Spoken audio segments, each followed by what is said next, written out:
Already যারা যুক্ত হয়ে গেছে তারা একটু কমেন্ট করে জানিয়ে দাও তো সাউন্ড ক্লিয়ার আছে কিনা। সাউন্ড ক্লিয়ার আছে কিনা সেটা বলো, আগুন আগুন করো না।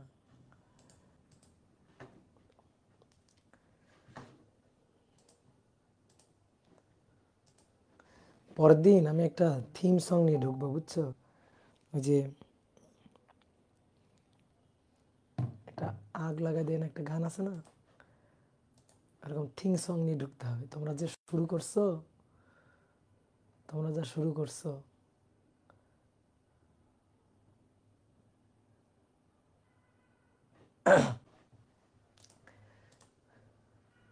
ওকে চলো শুরু করি।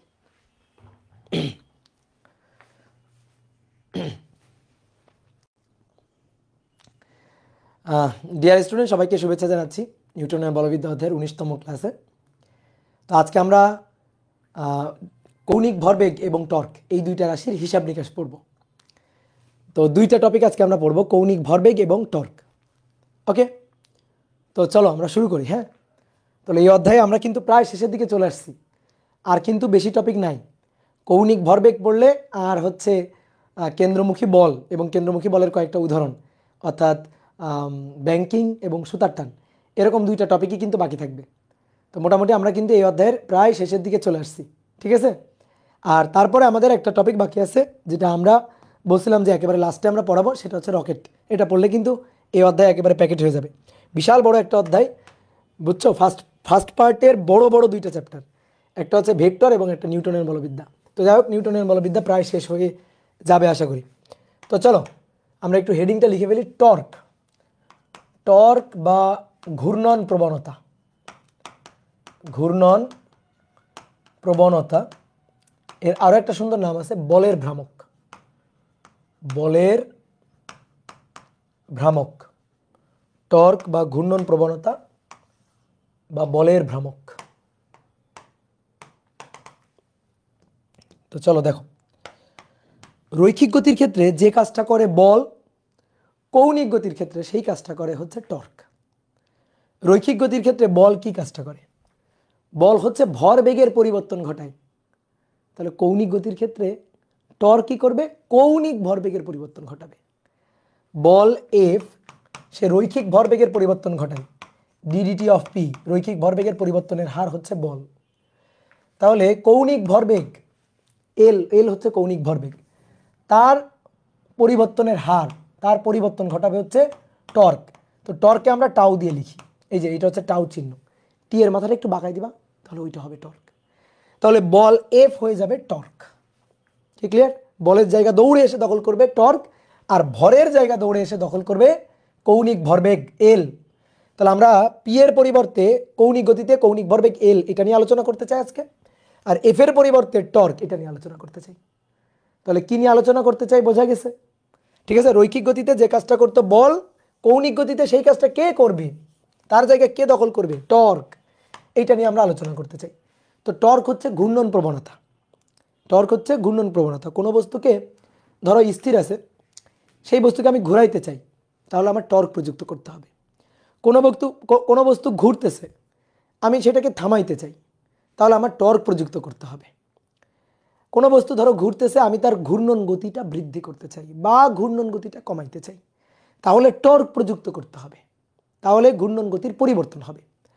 যেমন কোনো একটা বস্তু রৈখিকভাবে গতিশীল করতে চাই, স্থির অবস্থা থেকে বল প্রযুক্ত করা লাগে, অথবা গতিশীল বস্তুকে থামাইতে চাই, বিপরীত দিকে, গতির বিপরীত দিকে বল প্রযুক্ত করা লাগে, অথবা গতির বৃদ্ধি বা গতি হ্রাস করতে চাই, বল প্রযুক্ত করা লাগে। ঠিক তেমনিভাবে বলের জায়গাটা দখল করে নিবে এখানে টর্ক। তাহলে কোনো বস্তুর ঘূর্ণন গতির পরিবর্তন করতে চাই, সেটাই হচ্ছে ঘূর্ণন গতির পরিবর্তন করার জন্য যে জিনিসটা প্রযুক্ত করা লাগে সেটাই হচ্ছে টর্ক। যেমন রৈখিক গতিতে বল প্রযুক্ত হলে ত্বরণ হয়, এফ ইকুয়াল টু ধরো এম, একটা স্থির ভরের বস্তুর উপর বল প্রযুক্ত হলো, তাহলে কি হবে? ত্বরণ হবে, বল ত্বরণ প্রযুক্ত করবে। তো কৌণিক গতিতে কৌণিক গতি বৃদ্ধি করবে।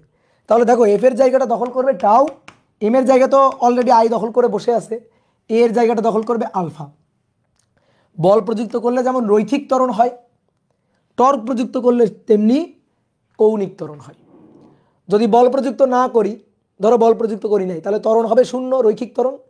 ঠিক তেমনি টর্ক প্রযুক্ত করি নাই, তাহলে টর্ক প্রযুক্ত না করলে কৌণিক ত্বরণ হবে শূন্য। টর্ক প্রযুক্ত না করলে কোনো বস্তুর ঘূর্ণন গতি বৃদ্ধি পাবে না, সমকৌণিক বেগে ঘুরতে থাকবে। যেমন বল প্রযুক্ত না করলে ত্বরণ হবে না, ঠিক আছে, বল প্রযুক্ত না করলে ত্বরণ হবে না, অর্থাৎ রৈখিক গতি বৃদ্ধি পাবে না, একই বেগ নিয়ে চলতে থাকবে, একই বেগ নিয়ে চলতে থাকবে সরল রৈখিক পথে। ঠিক তেমনিভাবে টর্ক প্রযুক্ত না করলে কৌণিক ত্বরণ হবে না, অর্থাৎ একই সমবেগ নিয়ে ঘুরতে থাকবে। কথা বুঝছো? যেমন ঘড়ির কাঁটা সমবেগে ঘোরে, সমকৌণিক বেগ নিয়ে ঘোরে। বা মনে করো যে ফ্যানে সুইচ অন করে রাখছো, তো সুইচ অন করার পরে কিছুক্ষণ পরে ফ্যান দেখবা সেম স্পিডে ঘুরে, মানে সেম স্পিডে ঘুরতে থাকবে, ঘূর্ণন গতি বাড়বেও না কমবেও না। তাহলে তখন প্রযুক্ত নিট টর্ক হচ্ছে শূন্য। কথা বুঝলা? তাহলে বলকে যদি তুমি ফিল করতে পারো, প্রযুক্ত বল এফ, তাহলে তুমি টর্ককেও ফিল করতে পারবা। এইবার আসো, মনে করো কোনো একটা বস্তু স্থির আছে, আমি বস্তুটাকে ঘুরাইতে চাই, তাহলে ঘোরানোর জন্য যে জিনিসটা প্রযুক্ত করতে হবে সেটাই হচ্ছে টর্ক। এবার আমরা টর্কের হিসাব নিকাশ করব। টর্কের হিসাব নিকাশটা আমরা করতে চাই যে কিভাবে আমরা টর্কের হিসাব নিকাশ করতে পারি। তো টর্কের যে সূত্রটা, আমরা একটু বইয়ের কথাবার্তা বলি। টর্কের যে সংজ্ঞা আমাদের বইতে দেওয়া আছে, বলা হচ্ছে কোনো বস্তুর ব্যাসার্ধ ভেক্টর এবং প্রযুক্ত বলের ভেক্টর গুণনকে, মানে ক্রস গুণন, এটাকে টর্ক বলে। তাহলে আমরা একটু আগে বইয়ের ব্যাপারটা একটু আলোচনা করে নিই, তারপরে আমরা বইয়ের ব্যাপারটা প্র্যাকটিক্যালি মিলাই দেখব আসলে আমরা যে জিনিসটা ভাবি, যে জিনিসটা চিন্তা করি, আসলে ঘটনা সেইটা ঘটে কি না, সেটা আমরা মিলাই দেখব পরে। তাহলে আসো, তাহলে টর্ক কাকে বলে? কোনো বস্তুর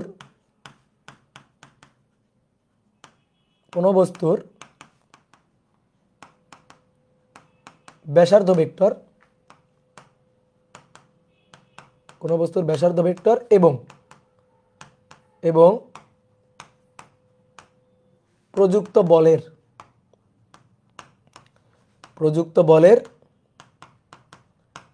ভেক্টর গুণনকে টর্ক বলে। ঠিক আছে? তাহলে ডেফিনেশন অনুযায়ী আমরা যদি একটু আঁকতে চাই, তাহলে মনে করো কোনো একটা বস্তু আমি ঘুরাবো, যে কোনো বস্তু ঘুরাইতে পারি।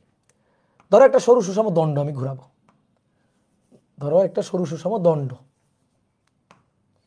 এটা হচ্ছে সরু সুষম একটা দণ্ড। এই দণ্ডটা ধরো এই অক্ষের সাপেক্ষে প্রান্ত বিন্দু দিয়ে ঘুরতে পারে, এভাবে ঘুরতে পারে, ওমেগা কৌণিক বেগ নিয়ে ধরো ঘুরতে পারে। তো ওমেগা কৌণিক বেগ নিয়ে ঘুরলে তো সমবেগে ঘুরবে, সমকৌণিক বেগ নিয়ে ঘুরবে। তো আপাতত ধরো থেমে আছে, আমি একে ধাক্কা দিব, ধাক্কা দিয়ে এর কৌণিক গতি বৃদ্ধি করব, অর্থাৎ 0 থেকে তার কৌণিক গতি বাড়িয়ে ওমেগা করব। তাহলে আমি কৌণিক গতি বাড়াইতে চাই, তাহলে কি করতে হবে? তুমি বলতে পারো ভাই বল প্রযুক্ত করতে হবে। হ্যাঁ, প্রযুক্ত করলাম। ধরো এই পয়েন্টে আমি বল প্রযুক্ত করলাম, এইভাবে ধাক্কা দিলাম, এফ পরিমাণ বল দিয়ে এভাবে ধাক্কা দেওয়া হইলো, প্রযুক্ত বল এটা হচ্ছে এফ পরিমাণ বল দিয়ে ধাক্কা দেওয়া হইলো। ওকে, এবার আসো, দেখো এফ পরিমাণ বল দিয়ে ধাক্কা দেওয়া হইলো। এবার আসো ঘূর্ণন অক্ষ থেকে, এটা ঘূর্ণন অক্ষ, এই ঘূর্ণন অক্ষ থেকে যে বিন্দুতে বল প্রযুক্ত হয়েছে, সেই বিন্দুর দূরত্বকে বলা হবে রেডিয়াস ভেক্টর, ব্যাসার্ধ ভেক্টর আর। ঘূর্ণন অক্ষ থেকে ব্যাসার্ধ ভেক্টরের পরিচয়টা জানিও। ঘূর্ণন অক্ষ থেকে বলের প্রয়োগ বিন্দুর দূরত্ব, এটাই হচ্ছে ব্যাসার্ধ ভেক্টর আর। এটা এফ, আর এফ এর মধ্যবর্তী কোণ কত? আর এবং এফ এর মধ্যবর্তী কোণ হচ্ছে এই কোণটা হচ্ছে থিটা। এখন অনেকে বলতে ভাই এটা কেমন হইল?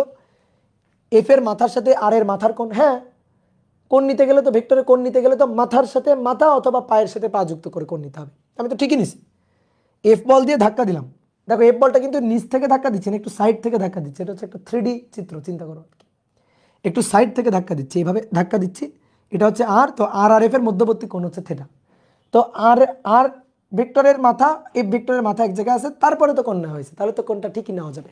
কি ক্লিয়ার? তোমার যদি মনে হয় না ভাই আমি পায়ের সাথে পা মিলায় কোণ নিব, তাহলে আর এর পাটাকে একটু বর্ধিত করে দাও, নাও আর এর পাটাকে বর্ধিত করো, এফ এর পাটাকে বর্ধিত করে দাও, মানে মাথাকে বাড়াই দাও, দিলে দেখো তো এই কোণটা থিটা, তো এই কোণটা থিটা হলে তো এই কোণটা থিটা, একই কথা।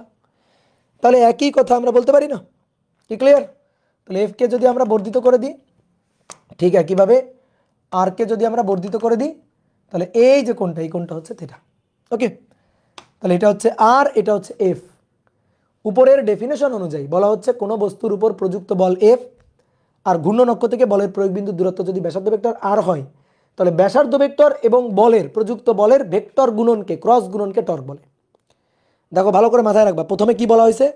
ব্যাসার্ধ ভেক্টর আর, প্রথমে ব্যাসার্ধ ভেক্টরের নাম দেওয়া হয়েছে, পরে প্রযুক্ত বল। তাহলে R cross F, not F cross R, বুঝছো? এফ ক্রস আর দিলে কিন্তু মিনিং উল্টে যাবে, ঠিক আছে? এফ ক্রস আর কখনোই হবে না, আর ক্রস এফ। তাহলে প্রযুক্ত টর্ক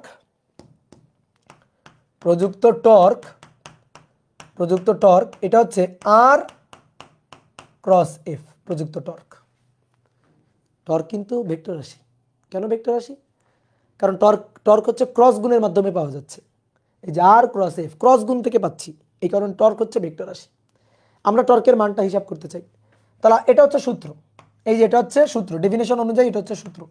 আমি যদি বলি টর্কের মান, জাস্ট মান, তাহলে টর্কের মান যদি হিসাব করি যে প্রযুক্ত টর্কের মান কত, কোনো বস্তুকে ঘুরাইতে গেলে যে জিনিসটা প্রযুক্ত করতে হয়, তাহলে টর্কের মান হচ্ছে আর এফ এবং তাদের মধ্যবর্তী কোণের সাইন থিটা। আর এফ এর মধ্যবর্তী কোণের সাইন থিটা। আর এর মান বসালাম, এফ এর মান বসালাম, তাদের মধ্যবর্তী কোণের সাইন থিটা। ক্রস গুণের যে নিয়ম, এইটা হচ্ছে তাদের মান, টর্কের মান আর কি। ওকে, এইবার আসো, এটা হচ্ছে বইয়ের কথাবার্তা। এবার আমরা একটু ফিল করি, কেন আর এফ সাইন থিটা আসলো, কেন কস থিটা আসলো না, কেন আর আসলো, কেন ঘূর্ণন প্রবণতাতে বল আসলো। আমরা দেখো, ঘূর্ণন প্রবণতা কোনো বস্তুকে ঘোরানোর জন্য যে জিনিসটা প্রযুক্ত করা লাগে। আরে ভাই, আমি একটা বস্তুকে ঘুরাবো, বল প্রযুক্ত করলেই তো ঘুরে। আমি একটা বস্তুকে ঘুরাবো, বল প্রযুক্ত করলেই তো ঘুরে, তাই না? বল প্রযুক্ত করলেই তো ঘুরবে। তার জন্য টর্ক কেন লাগবে? টর্কই কেন দিতে হবে? বল প্রযুক্ত করলেই তো হয়। তাহলে ভালো করে শোনো, বল প্রযুক্ত করলে বস্তু ঘুরবে এর কোনো গ্যারান্টি নেই। বল প্রযুক্ত করলে বস্তু ঘুরতেও পারে, নাও পারে। কিন্তু টর্ক প্রযুক্ত করলে, ধরো টর্কের যদি মান থাকে, তাহলে ওই বস্তুর ঘূর্ণন গতি পরিবর্তিত হবেই। যদি স্থির থাকে ঘুরবেই, ঠিক আছে? যদি গতিশীল থাকে, ঘূর্ণনশীল থাকে, তাহলে তার ঘূর্ণন গতি পরিবর্তন হবে। বল প্রযুক্ত করলে হবে এর গ্যারান্টি নেই, তবে টর্কের জন্য বল দেওয়া লাগবে। তাহলে এবার আসো, আমরা এই কথাবার্তাগুলো থেকে একটু বের হয়ে, এটা বইয়ের কথাবার্তা, এবার এই কথাবার্তাগুলো থেকে বের হয়ে একটু এখানে আসি। টর্কের সূত্র আমরা জীবনে জানি না, দেখি নাই টর্কের সূত্র, চিনি না টর্ক কি জিনিস, ঠিক আছে? তা আমি তোমাকে বললাম যে আমার একটা দরজা আছে, আমি দরজাটা একটু ঘুরাইতে চাই, ঠিক আছে? আমি তো একে একে দেখাবো এখানে। আমি অফলাইন ক্লাসে প্র্যাকটিক্যালি মনে করো আমার যে ক্লাসের যে দরজাটা, ওই দরজাটা ঘুরাই টুরাই দেখাইছিলাম, কিন্তু এবার তো সেই গতি আর নাই বা সেই সুযোগ আর নাই, দরজা ঘুরাই কেমনে দেখাবো তোমাদের। তো এই কারণে চিত্র এঁকে দেখাচ্ছি, তোমরা আশা করি ফিল করতে পারবা, দেখো এইটা হচ্ছে দরজা, ঠিক আছে? এটা হচ্ছে দরজা, এই জায়গাটাতে দরজা ছিল। এবার দরজাটাকে ঘুরাবো, তো দরজাটা মনে করো এই অবস্থায় আছে, এই যে এই অবস্থায় দরজাটা আছে, বুঝতে পারতেছ?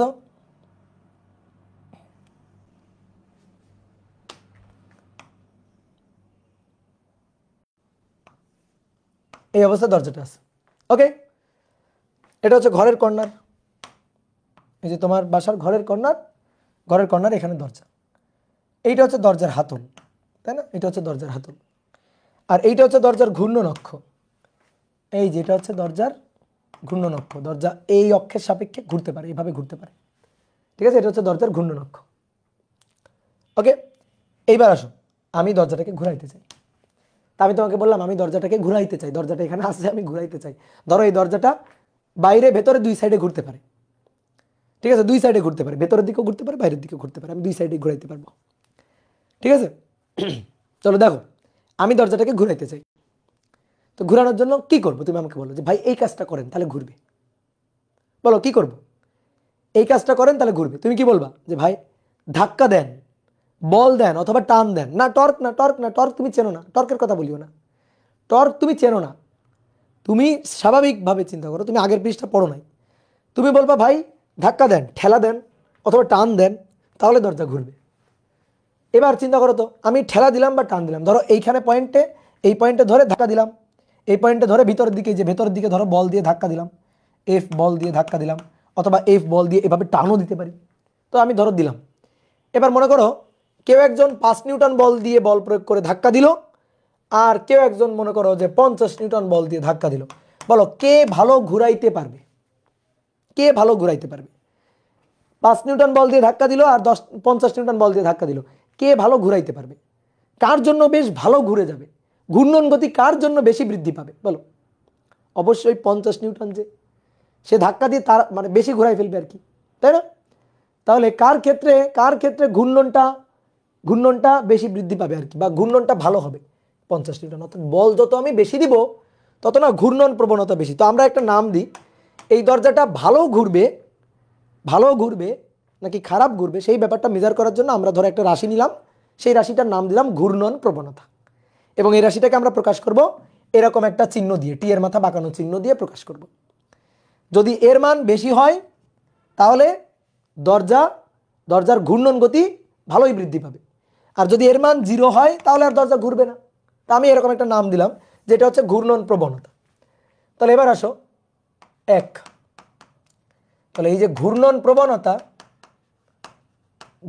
প্রবণতা যেটাকে আমরা এই চিহ্নটা দিয়ে প্রকাশ করছি, এর নাম হচ্ছে টাউ চিহ্ন। হ্যাঁ, তাহলে এটার সাথে কেবল আমরা দেখলাম যে এফ এর সম্পর্ক হচ্ছে সমানুপাতিক, এফ এর সম্পর্ক সমানুপাতিক। তুমি বলতে পারো ভাই ঘূর্ণন প্রবণতার কি দরকার, এফ দিয়ে লিখে দেন না, এফ কে আমরা বলবো ঘূর্ণন প্রবণতা, এফ যত বেশি ঘূর্ণন তত বেশি।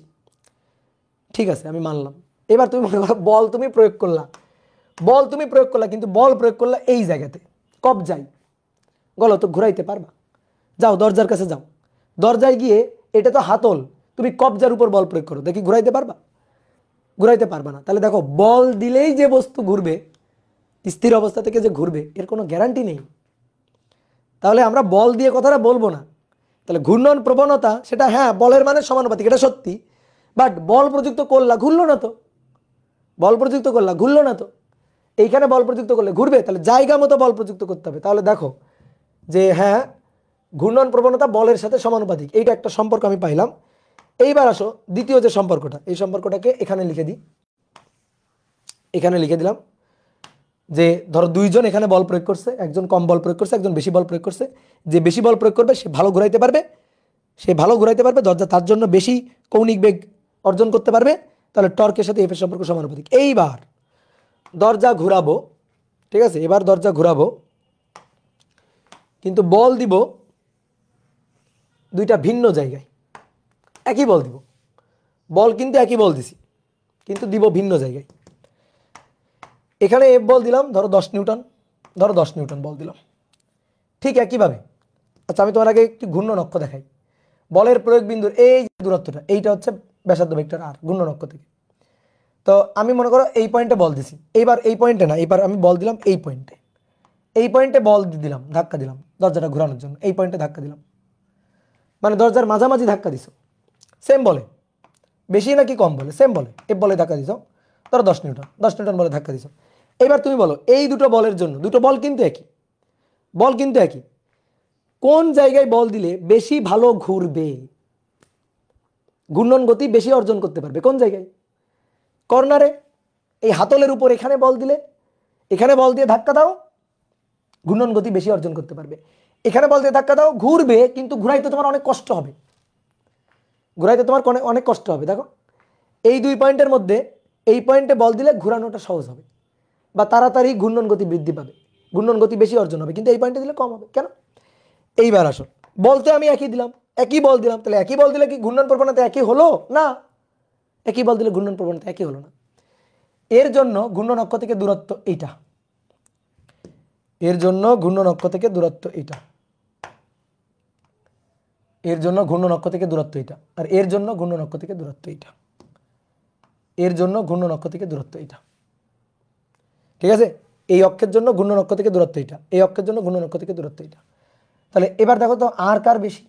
এটাকে আমি বললাম R2, এটাকে বললাম R1। বলো এফ তো সেম, কিন্তু R1 is greater than R2। তাহলে যেহেতু R1টা বড়, দেখো ওই পয়েন্টে বল দিলে, একই বল দিছি দুই জায়গায়, ওই পয়েন্টে বল দিলে ঘূর্ণন প্রবণতা বেশি। তাহলে আমি ঘূর্ণন প্রবণতার সাথে আর এর সম্পর্ক কেমন বলতে পারি? বলো কেমন বলতে পারি? কেমন সম্পর্ক? সমানুপাতিক আর ব্যস্তানুপাতিক? সমানুপাতিক।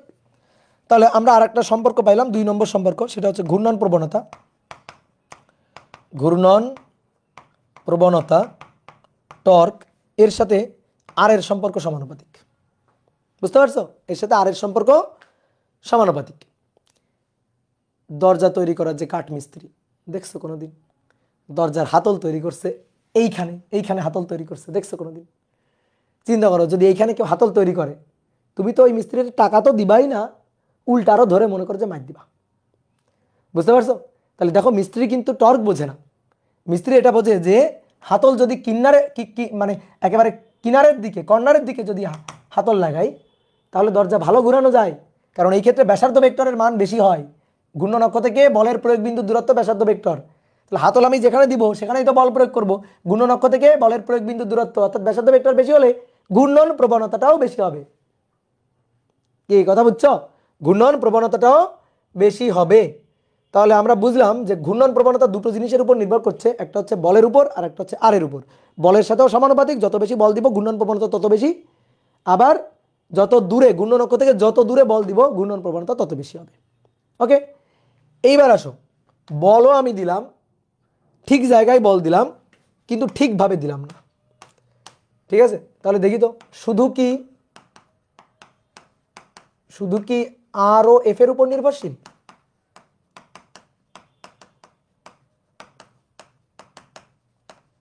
দেখি আমরা একটু বুঝি, শুধু কি আর আর এফ এর উপরই টর্ক নির্ভরশীল?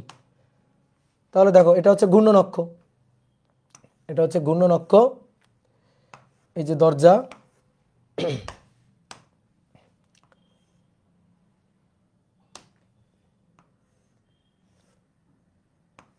এবার ভালো করে বোঝো। তুমি বাসায় দরজা থাকলে চলে যাও, দরজার কাছে যাও, দৌড় দিয়ে দরজার কাছে চলে যাও। দরজার কাছে গিয়ে আমি যেভাবে বলতেছি সেভাবে বল প্রয়োগ করে দেখো, দরজা ঘুরাইতে পারলে তোমাকে 10 টাকা দিব। এই হচ্ছে হাতল, হাতলের উপরে বল দিবা, হাতলের উপরেই বল দিবা। ঠিক আছে, তাহলে দরজা আছে এখানে, হাতল এইখানেই বল দিবা। তো বলটা দিলা হচ্ছে এই যে ব্যাসার্ধ ভেক্টর, এটা ব্যাসার্ধ ভেক্টর আর এরই সমান্তরালে হাতলের উপর বল প্রয়োগ করলাম। এর সমান্তরালে হাতলের উপর বল প্রয়োগ করছো, এরই সমান্তরালে বল প্রয়োগ করছো। তো কত বল প্রয়োগ করছো? এফ বল প্রয়োগ করছো, বুঝলা?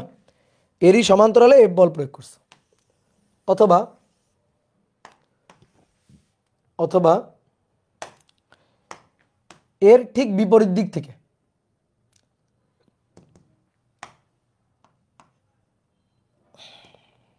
এই পয়েন্টে বল প্রয়োগ করছে, এই যে হাতলের উপর ঠিক এই বরাবর, এই দিক থেকে বল প্রয়োগ করছে এফ। অর্থাৎ এখানে আর আর এফ এর মধ্যবর্তী কোণ হচ্ছে 180, আর এখানে আর আর এফ এর মধ্যবর্তী কোণ হচ্ছে 0 ডিগ্রি। বলো বলো বলো বলো, কোন ক্ষেত্রে ঘুরাইতে পারছো? বলো, কি ট্রাই করছো? চিন্তা করো, এই যে দরজার হাতল, এই যে হাতল, হাতল ধরে এই দিকে ঠেলতেছো, এভাবে ঠেলতেছো, এভাবে দরজা ঠেলতেছো, ঘুরাইতে পারবা না। এভাবে বল প্রয়োগ করে কোনোদিন দরজা ঘুরবে? কোনোদিন দরজা ঘুরাবে না। তাহলে দেখো, তুমি বল দিলা, তোমার শরীরের যত বল আছে সব দিলা, তাহলে ঘূর্ণন প্রবণতা টর্ক এফ এর সাথে সমানুপাতিক। তুমি বল দিলা সবচেয়ে দূরে, এই যে হাতলের উপর, তাহলে টর্ক আর এর সাথে সমানুপাতিক, তা আরও সবচেয়ে বেশি, এফও সবচেয়ে বেশি, কিন্তু তারপরেও দেখো ঘূর্ণন প্রবণতা নেই। তাহলে শুধু আর এবং শুধু এফ এর উপর নির্ভরশীল না। তাহলে বল দিতে হবে, বল ঠিক জায়গাতে দিতে হবে এবং ঠিকভাবে দিতে হবে। বাংলা কথা বোঝো, ঠিকভাবে, অর্থাৎ ঠিক অ্যাঙ্গেলে বলটা দিতে হবে। একটু কমন সেন্স খাটায় বলো তো, বলো একটু কমন সেন্স খাটায় বলো, যে কোনভাবে বল দিলে সবচেয়ে ভালো দরজা ঘোরা যাবে। তুমি দরজা খোলার সময় কেমনে দাও? আর এর সাথে ঘূর্ণন অক্ষের সাথে দরজাকে কিভাবে টান দাও? এইভাবে ধরে টান দাও না দরজাকে? তাহলে বলো কত ডিগ্রি কোণ করে টান দাও? 90 ডিগ্রি অথবা 90 ডিগ্রিতে ধাক্কা দাও। এইভাবে দিলে সবচেয়ে ভালো ঘোরানো যায় না? বুঝো? তাহলে দেখো, আমি মনে করো 30 ডিগ্রিতে বল দিলাম, ধরো দরজা ঘোরার জন্য, মনে করো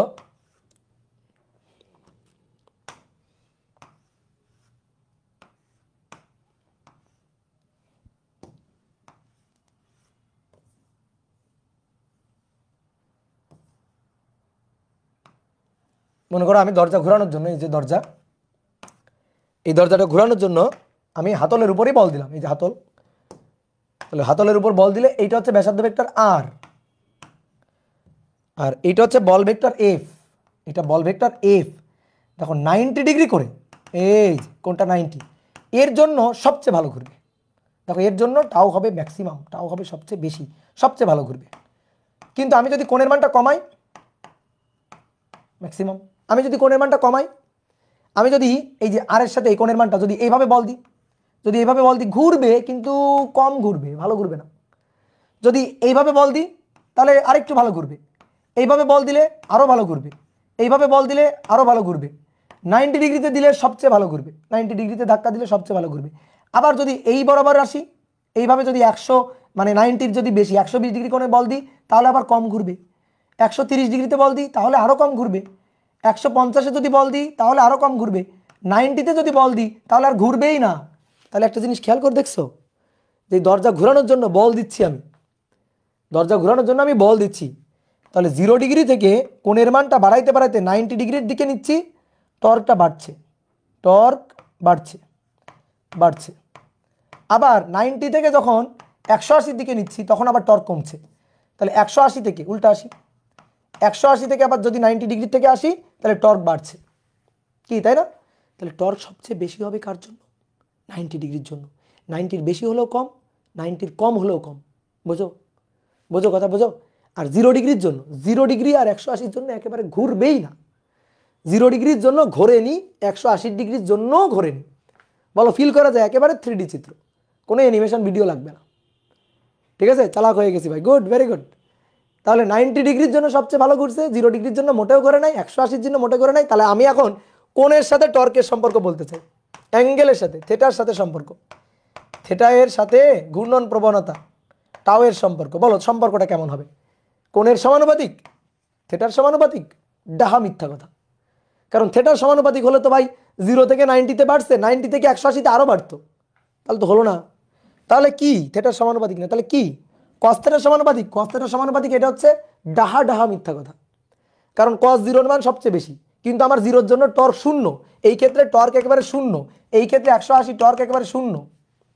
তাহলে কার সমানুপাতিক? ইয়েস, সাইন থেটার সমানুপাতিক। মিলাই দেখো, সাইন 0 0, সাইন 0 0, সাইন 180-র জন্য 0, টর্ক 0, আর সাইন 90-র জন্য সবচেয়ে বেশি। তাহলে কোণের মান 90 হলে সবচেয়ে বেশি, তাহলে অবশ্যই সাইনের সমানুপাতিক, কারণ সাইন 90-র মানই 1 সবচেয়ে বেশি। তাহলে এইটা হচ্ছে থেটার সাথে সম্পর্ক। তাহলে আমরা 3টা সম্পর্ক পাইলাম, টর্কের সাথে এফ এর সম্পর্ক সমানুপাতিক, টর্কের সাথে আর এর সম্পর্ক সমানুপাতিক, টর্কের সাথে সাইন থেটার সম্পর্ক সমানুপাতিক। তাহলে শুধু বল দিলে হবে না, বল ঠিক জায়গায় দিতে হবে এবং ঠিক অ্যাঙ্গেলে দিতে হবে। তাহলেই আমি কোনো বস্তুকে মানে অঘূর্ণনশীল অবস্থা থেকে ঘূর্ণনশীল অবস্থায় নিতে পারবো, বা ঘূর্ণন গতি কমাইতে বা বাড়াইতে পারবো। বলো ক্রিস্টাল ক্লিয়ার কিনা কনসেপ্ট? বলো বলো বলো। তাহলে এই আলোচনা থেকে আমরা কি এটা বলতে পারি না যে টর্ক সমানুপাতিক আর এফ এবং সাইন থেটা? তাহলে প্রযুক্ত বল তার মানে সমানুপাতিক, ঘূর্ণন অক্ষ থেকে বলের প্রয়োগ বিন্দুর দূরত্ব তার মানে সমানুপাতিক, আর সাইন থেটা কোণের সাইন থেটা আর আর এফ এর মধ্যবর্তী কোণ, কিন্তু এটা আর আর এফ এর মধ্যবর্তী কোণ। তাহলে আর আর এফ এর মধ্যবর্তী কোণের সাইন থেটার সমানুপাতিক। আর কিছুর উপর কি নির্ভর করে? যেহেতু আর কিছুর উপর নির্ভর করে না, আর কিছুর উপর নির্ভর করে না, কিন্তু যেহেতু আর কিছুর উপর নির্ভর করে না, তাহলে ভাই সমান চিহ্ন উঠাই দিয়ে একটা ধ্রুবক নিয়ে আসো, সেই ধ্রুবকটাকে সসম্মানে বলো 1 1, ধ্রুবক 1। কেন? কারণ আর কিছুর উপর তো নির্ভর করে না। যদি আর কিছুর উপর নির্ভর করতো তাহলে আমরা একটা ধ্রুবক টুবক নিতাম, মাধ্যমের উপর নির্ভর করলে একটা ধ্রুবক নিতাম, বা অন্য কিছুর উপর নির্ভর করলে একটা ধ্রুবক টুবক নিতাম। নেই, তাহলে ওকে ঠিক আছে। আর এফ সাইন থেটা, এইটাই হচ্ছে টর্কের সূত্র। একেবারে ফিল করে মাটি থেকে উঠাই নিয়ে আসছি এই সূত্র, বুঝছো? কেউ আমাদের বলে দেয়নি কিন্তু এই সূত্র, এটা আমি জানতামই না, আমরা আবিষ্কার করে ফেলছি। এবার আবিষ্কার করার পর দেখতেছি ও আচ্ছা, বইয়ের কথার সাথে তো মিলে যাচ্ছে। এই যে torque equal to R F sine theta, বুঝতে পারছো যে বইয়ের কথার সাথে মিলে যাচ্ছে, যে হ্যাঁ তাই তো, torque equal to R F sine theta. তাহলে এইবার আসো আমরা এটাকে এবার একটু ভেক্টর ফরম্যাটে নিতে চাই। তাহলে কোন একটা বস্তু, তুমি যে কোনো একটা বস্তু আঁকতেই পারো। ধরো আমি এখানে একটা এই যে চাকতিটা, সরি রড টড কিছু একটা আঁকলাম। তো ধরো এই যে রড, এই রডটা ঘুরবে, তো আমি বল দিলাম, এফ পরিমাণ বল এখানে দিলাম, এফ পরিমাণ বল এখানে দিলাম, ঘূর্ণন অক্ষ থেকে বলের প্রয়োগ বিন্দুর দূরত্ব হচ্ছে ব্যাসার্ধ ভেক্টর আর, ঘূর্ণন অক্ষ থেকে বলের প্রয়োগ বিন্দুর দূরত্ব এটা হচ্ছে ব্যাসার্ধ ভেক্টর আর, এবং আর আর এফ এর মধ্যবর্তী কোণ এই কোণটা হচ্ছে থেটা, আর আর এফ এর মধ্যবর্তী কোণ এই কোণটা হচ্ছে থেটা। ঠিক আছে, তাহলে এখান থেকে আমরা টর্কের মান হিসাব করব। তাহলে টর্ক ইকুয়াল টু বলো আর এফ সাইন থেটা, আর এফ সাইন থেটা। তাহলে আর এফ সাইন থেটা পাইছি কিন্তু আমরা এটা। তাহলে এইবার ভেক্টর ফরম্যাটে যদি লিখি, ভেক্টর রূপ, তাহলে আর ক্রস এফ, আর ক্রস এফ, এবং আমরা দেখতে পাচ্ছি যে আর আর এফ এর মধ্যবর্তী কোণে সাইন থেটা, এটা torque equal to R cross F. ওকে,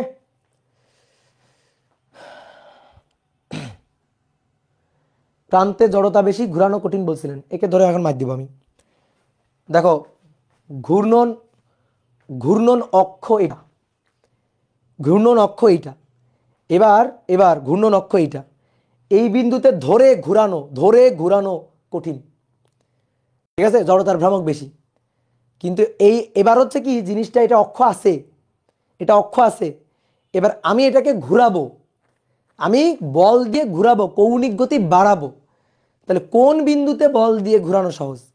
ব্যাপারটা দুইটা আলাদা জিনিস, দুইটা আলাদা জিনিস। আমি টর্ক প্রযুক্ত করব, এরপরে তার জড়তার ভ্রামক বেশি হলে কৌণিক গতি কম বৃদ্ধি পাবে, মানে ত্বরণ কম হবে, কৌণিক ত্বরণ কম হবে। বুঝতে পারছো? কৌণিক ত্বরণ কম হবে। আসবো আমরা এক এক করে আসবো, ধৈর্য ধরো, আসতেছি। এইবার আসো, টর্কের তো সূত্র পাইলাম। এবার তোমার মনে হইতে পারে ভাই তাহলে টর্কের ডিরেকশনটা দেখান, যেহেতু ভেক্টর ফরম্যাটে লিখছেন torque equal to R cross F. এস, তাহলে এটা আর, এটা এফ, তাহলে আর ক্রস এফ ডিরেকশনটা কোন দিকে? দেখো, এটা আর, এটা এফ, এটা এফ, এই কোণটা থেটা, মানে আর ক্রস এফ দিলে এই কোণটা থেটা, তাই না? এটা আর, এটা এফ, তাহলে আর ক্রস এফ, আর ক্রস এফ উপরের দিকে, আর ক্রস এফ উপরের দিকে। ঠিক আছে, এটা কিন্তু 3D চিত্র আর কি। তাহলে আর ক্রস এফ কোন দিকে? উপরের দিকে। তাহলে এর জন্য টর্কের ডিরেকশনটা হবে উপরের দিকে, এর জন্য টর্কের ডিরেকশনটা হবে কোন দিকে? উপরের দিকে। এই যে টর্কে কিন্তু উপরের দিকে। এবার আসো, টর্কের ডিরেকশন আমরা বহুত জায়গায় দেখাইতে পারবো, টর্কের ডিরেকশন আরো বহুত জায়গায় দেখাইতে পারবো। ধরো মনে করো একটা বিন্দু ভরের কোন একটা বস্তু, ধরো একটা বিন্দু ভরের বস্তু ঘুরছে, একটা বিন্দু ভরের বস্তু ঘুরছে। ধরো এটা একটা, এই যে সরু একটা লাঠি দিয়ে একটা বিন্দু ভরের বস্তু এখানে যুক্ত করা আছে, একটা সরু লাঠি, খুবই নগণ্য ভরের লাঠি দিয়ে একটা বস্তুকে এভাবে যুক্ত করা আছে।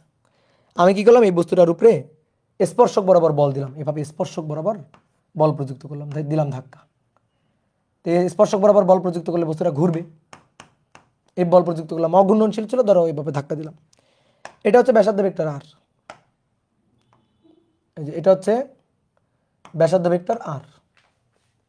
তাহলে এটা ব্যাসার্ধ ভেক্টর আর, এটাকে বর্ধিত করে দিলাম ব্যাসার্ধ ভেক্টর আর, এটা আর, আর এই কোণটা থেটা, এই কোণটা থেটা। তাহলে আর ক্রস এফ, দেখো আর ক্রস এফ কোন দিকে? আর ক্রস এফ উপরের দিকে। তাহলে টর্ক কোন দিকে? উপরের দিকে। এই যে টর্ক হচ্ছে উপরের দিক বরাবর, টর্ক উপরের দিকে। ডান হাতি থাম্ব রুল, ঠিক আছে, রাইট হ্যান্ড থাম্ব রুল, ডান হাতি স্ক্রু নিয়ম। কি ক্লিয়ার? যে আর ক্রস এফ কোন দিক? আর ক্রস এফ হচ্ছে উপরের দিক। ওকে, ক্লিয়ার? বোঝা গেছে? বোঝা গেছে? এবার অনেকের কাছে মনে হইতে পারে ভাই টর্কের ডিরেকশন আর ক্রস এফ মানলাম, এফ ক্রস আর না কেন? কেন এফ ক্রস আর না? এফ ক্রস আর দিলে হবে না কেন? এফ ক্রস আর দিলে বাস্তবে মিলবে না। এফ ক্রস আর দিলে আমি টর্ক পাবো না, টর্কের উল্টাটা পাবো। ওটা টর্ক বলবে না, ওটা উল্টাটা হয়ে যাবে, টর্কের উল্টাটা। কারণ টর্কের ঠিকঠাক দিক পাওয়া যাবে আর ক্রস এফ নিয়ে, আমি তোমাকে প্র্যাকটিক্যালি দেখাবো। ঠিক আছে, টর্কের ঠিকঠাক দিক তুমি পাবা আর ক্রস এফ নিয়ে, এফ ক্রস আর নিয়ে পাওয়া যাবে না। ঠিক আছে, তো তুমি দেখো, খেয়াল করো, দেখো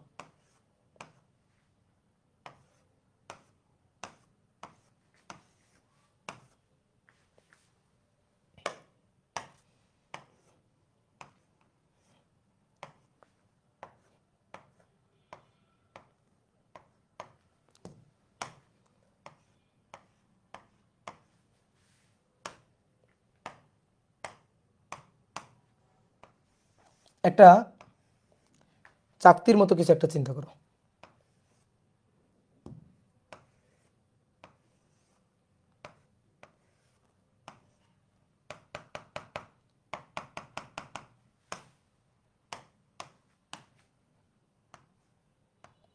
এই যে এই জিনিসটা, ঠিক আছে, এরকম এটা ঘুরতে পারে, ঠিক আছে, এটা ঘুরতে পারে। তা আমি কিভাবে ঘুরাচ্ছি দেখো, বোর্ডে দেখো। আমি ধরো এই পয়েন্টে ধাক্কা দিয়ে এভাবে ঘুরাচ্ছি, এভাবে ধাক্কা দিয়ে ঘুরাচ্ছি। তা আমি এই পয়েন্টে ধাক্কা দিলাম, that is F, that is F, প্রযুক্ত বল। এই পয়েন্টে ধাক্কা দিলাম এফ। ওকে, আর ব্যাসার্ধ ভেক্টর, এটা হচ্ছে ব্যাসার্ধ ভেক্টর। ঘূর্ণ, এই যে বল প্রয়োগ করছি এখানে, তাহলে ঘূর্ণন অক্ষ থেকে বলের প্রয়োগ বিন্দুর দূরত্ব, দ্যাট ইজ ব্যাসার্ধ ভেক্টর। এটা ব্যাসার্ধ ভেক্টর, দ্যাট ইজ আর, এটা আর।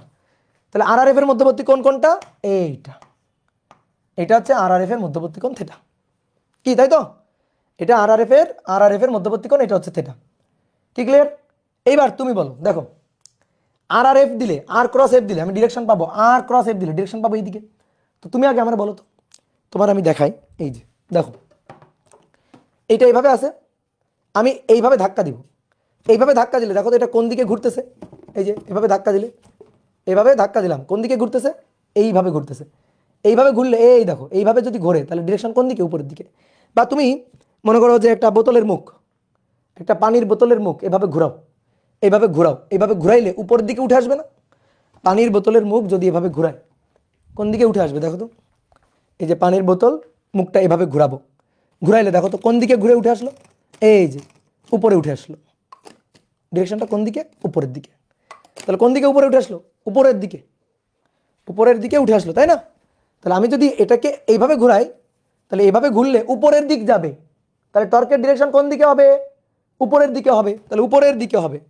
তাহলে আমি যদি এটাকে এভাবে ঘোরাই, এইভাবে যদি ঘুরাই, এভাবে যদি ঘুরাই তাহলে উপরের দিকে যাবে, অর্থাৎ টর্ক উপরের দিকে হবে, টর্ক হবে উপরের দিকে। দেখি এবার আর ক্রস এফ দিয়ে সত্যি কথা পাওয়া যায় নাকি এফ ক্রস আর দিয়ে সত্যি কথা পাওয়া যায়, দেখি আসো।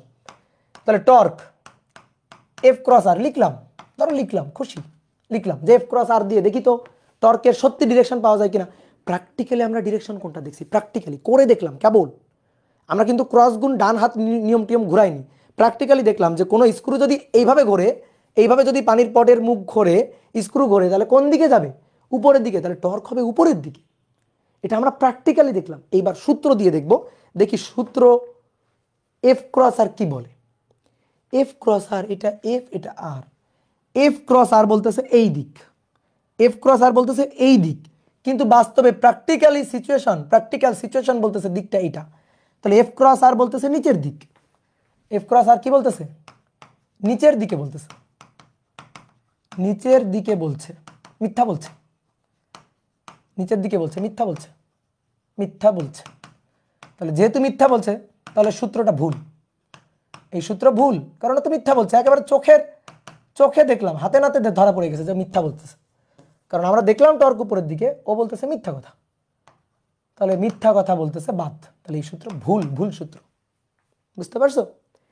এইবার আসো দেখি তো, দেখি তো torque equal to R cross F সত্যি কথা বলে কিনা। আর ক্রস এফ দেখি তো বাস্তবতার সাথে মিলে কিনা।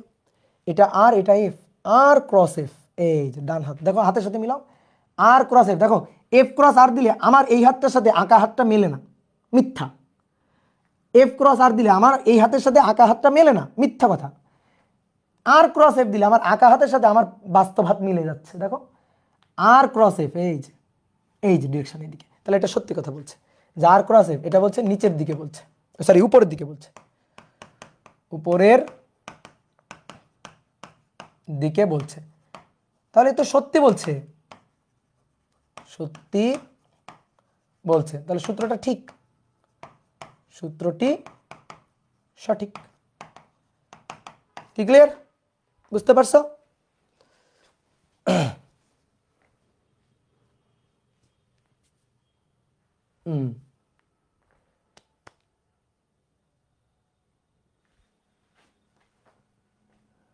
অপূর্ব ড্রয়িং কেয়ার, হ্যাঁ ভর্তি হয়ে যাও, অপূর্ব ড্রয়িং কেয়ারে ভর্তি চলছে, এডিসি ভর্তি চলছে, দ্রুত ভর্তি হয়ে যাও, দ্রুত ভর্তি হয়ে যাও। এবার আসো, তাহলে টর্কের মোটামুটি সূত্র টুত্র হয়ে গেল, আমরা টর্কের ডিরেকশনও পেয়ে গেলাম, ঠিক আছে? তাহলে চলো এবার এবার আমরা একটা সূত্র প্রমাণ করব। কোন সূত্রটা প্রমাণ করব? দেখো এফ ইকুয়াল টু এম এ, তাহলে এফ এর জায়গা দখল করবে টাউ, এম এর জায়গা আই, এর জায়গা আলফা, তাহলে torque equal to I alpha, এটা প্রমাণ করব। তাহলে tau equal to I alpha প্রমাণ,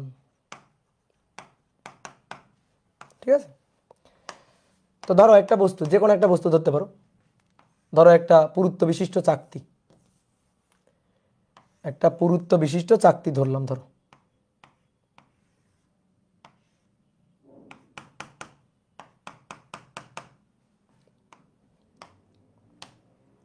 এটা এর ঘূর্ণন অক্ষ,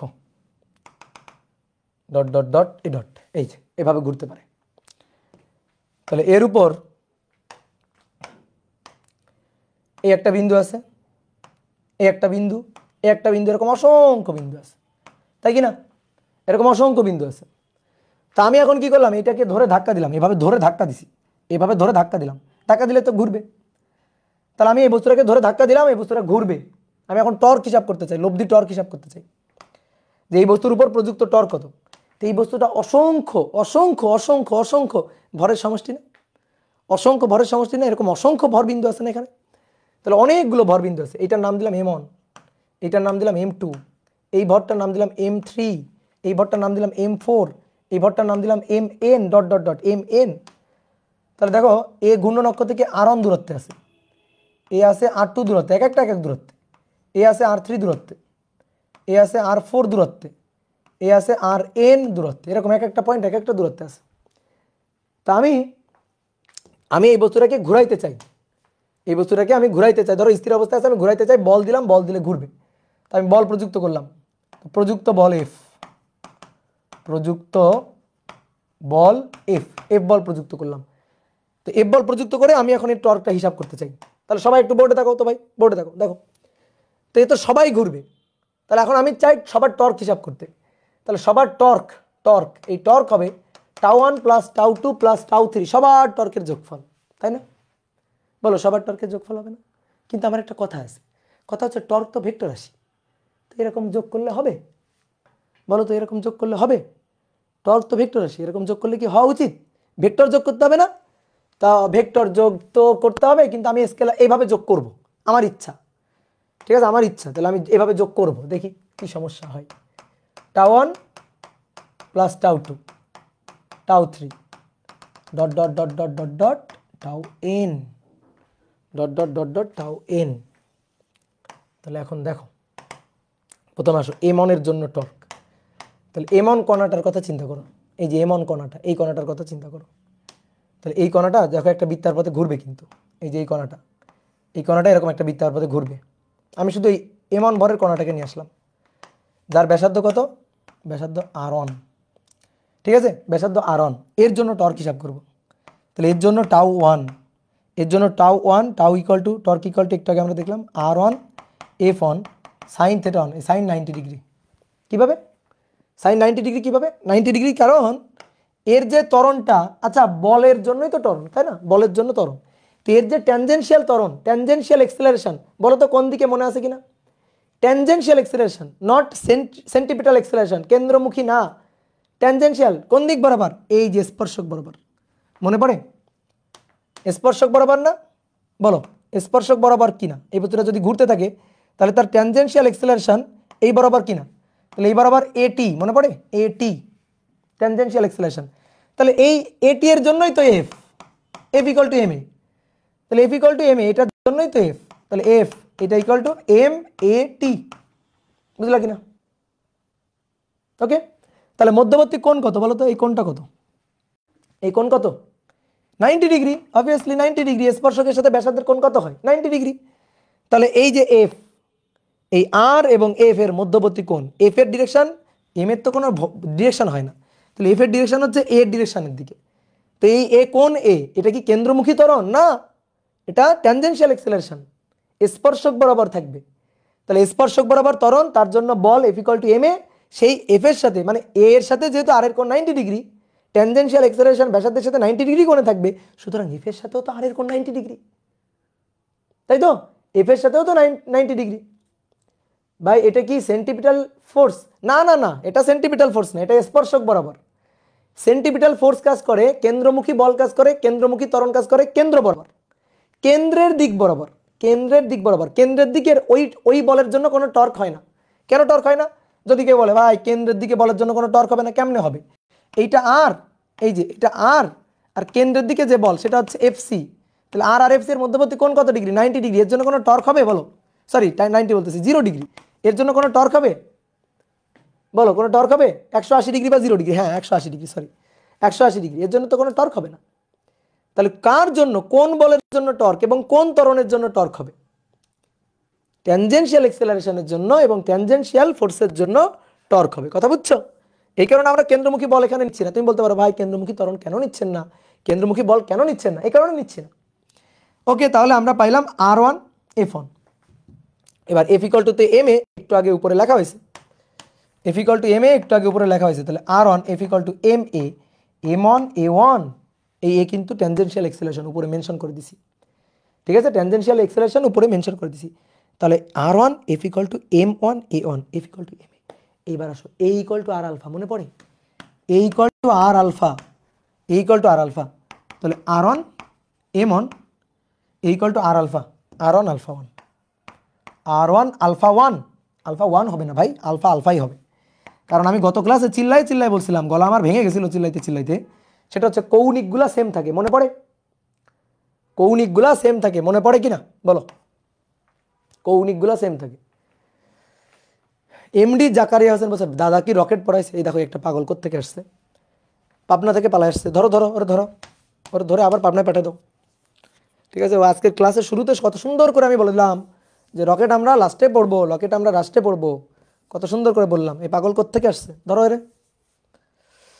তাহলে M on R on square alpha, alpha কিন্তু সেম থাকবে, কারণ থেটা সেম, থেটা সবার সেম থাকে, কৌণিক সরণ সবার সেম হয়, থেটা সেম, এই কারণে ওমেগা সেম থাকে, মানে কৌণিক সবগুলো সেম থাকে, সুতরাং আলফাটাও সেম থাকবে, ঠিক আছে। থেটার পরিবর্তনের হার ওমেগা, ওমেগার পরিবর্তনের হার আলফা, ওকে।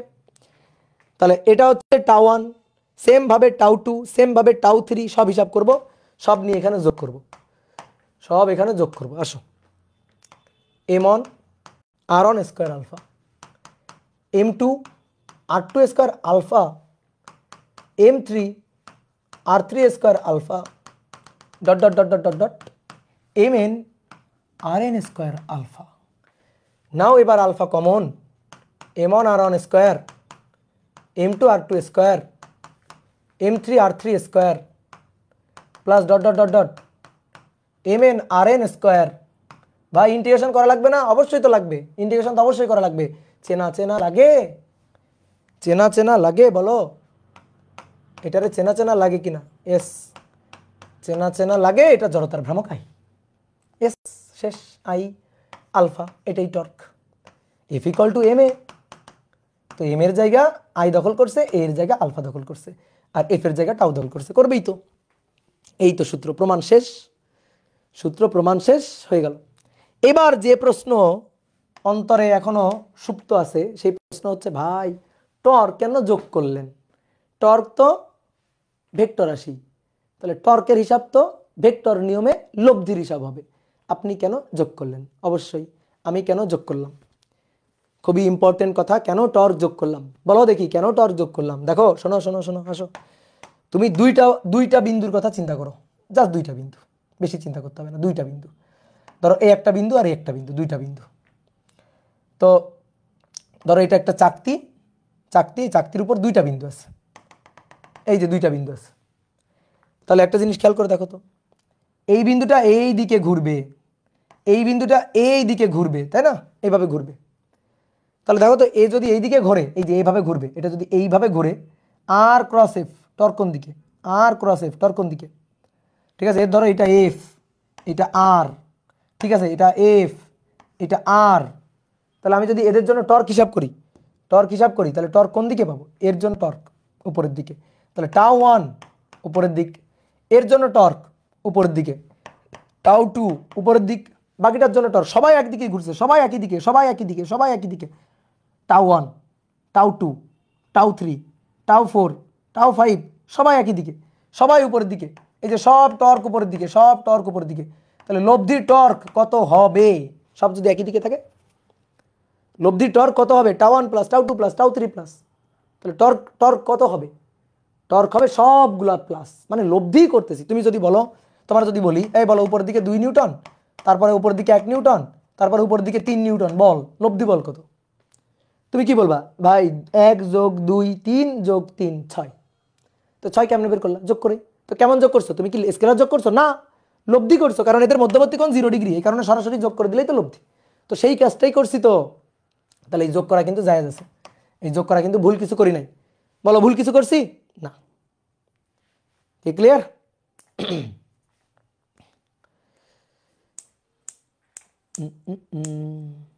অনেকে একটা জিনিস ভাবতে পারে, ভাই ধরেন চাকতির আমি এইখানে বল দিলাম, আপনি সমস্ত ভর কেন ধরছেন, খুব ইম্পর্টেন্ট কথা। ধরো চাকতির এই পয়েন্টে ধরে ঘুরালাম, তাহলে ভাই এই পয়েন্টে ধরে ঘুরালেন, এই পয়েন্টের ভরটুকু নেবেন, এই পয়েন্টের ভরটুকু নেবেন। পুরো ভর আপনি কেন নিলেন, সবার ভর আপনি কেন নিলেন? হ্যাঁ, ইম্পর্টেন্ট কোশ্চেন। চাকতির এই পয়েন্ট ধরে আমি ঘুরালাম, এই পয়েন্ট ধরে ঘুরালে এই পয়েন্টটুকুই ঘুরছে নাকি পুরোটুকুই ঘুরছে? বলো বলো, এই পয়েন্টটুকুই ঘুরছে নাকি পুরোটুকুই ঘুরছে? বলো, পুরোটুকুই ঘুরছে। তাহলে পুরোটুকু ঘুরলে পুরোটুকুর জন্য নিব না? তাহলে আমি আসলে এই পয়েন্টে ধরে বল প্রয়োগ করলেও, আমি আসলে এই পয়েন্টে ধরে বল প্রয়োগ করলেও আমি আসলে পুরো চাকতির উপরেই বল প্রয়োগ করছি। ঠিক আছে, পুরো চাকতির উপরেই বল প্রয়োগ করছি, এটাই হচ্ছে কথা। কি ক্লিয়ার? এই পয়েন্টে ধরে বল প্রয়োগ করছি মানে এইটুকুর উপরে বল প্রয়োগ করছি এমন না, পুরোটার উপরেই বল প্রয়োগ করছি। এই যে ফ্যানের যে মোটর থাকে না, ওই মোটরের সাথে এরকম পাখা থাকে, তো পাখা যখন ঘুরায় তখন পাখার কি একটা অংশ, মানে এই জাস্ট এই অংশটা ধরে বল প্রয়োগ করলে এমন না, পুরোটাকেই ঘুরাচ্ছে, পুরোটার উপরেই কিন্তু বল প্রযুক্ত হচ্ছে, এইভাবে ঘুরাচ্ছে, পুরোটাকে এইভাবে ঘুরাচ্ছে। ঠিক আছে, এই এবার আসলে আমরা একটা জিনিস হিসাব করবো, সেটা হচ্ছে দ্বন্দ্ব বা টর্ক। মানে টর্ক তো হিসাব করলাম, দ্বন্দ্ব বা যুগল বা কাপল, জোড়া বলের টর্ক, দ্বন্দ্ব বা যুগল বা কাপল, তিনটা শর্ত। তিনটি শর্ত। কি শর্ত? এক, দুটি সমমানের দুই পরস্পরের সমান্তরাল, এবং তিন, বিপরীতমুখী ক্রিয়ারত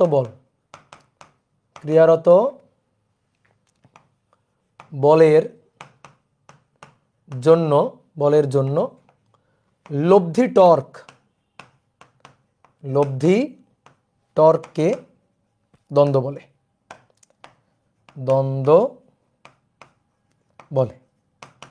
দ্বন্দ্ব বা যুগল বলে।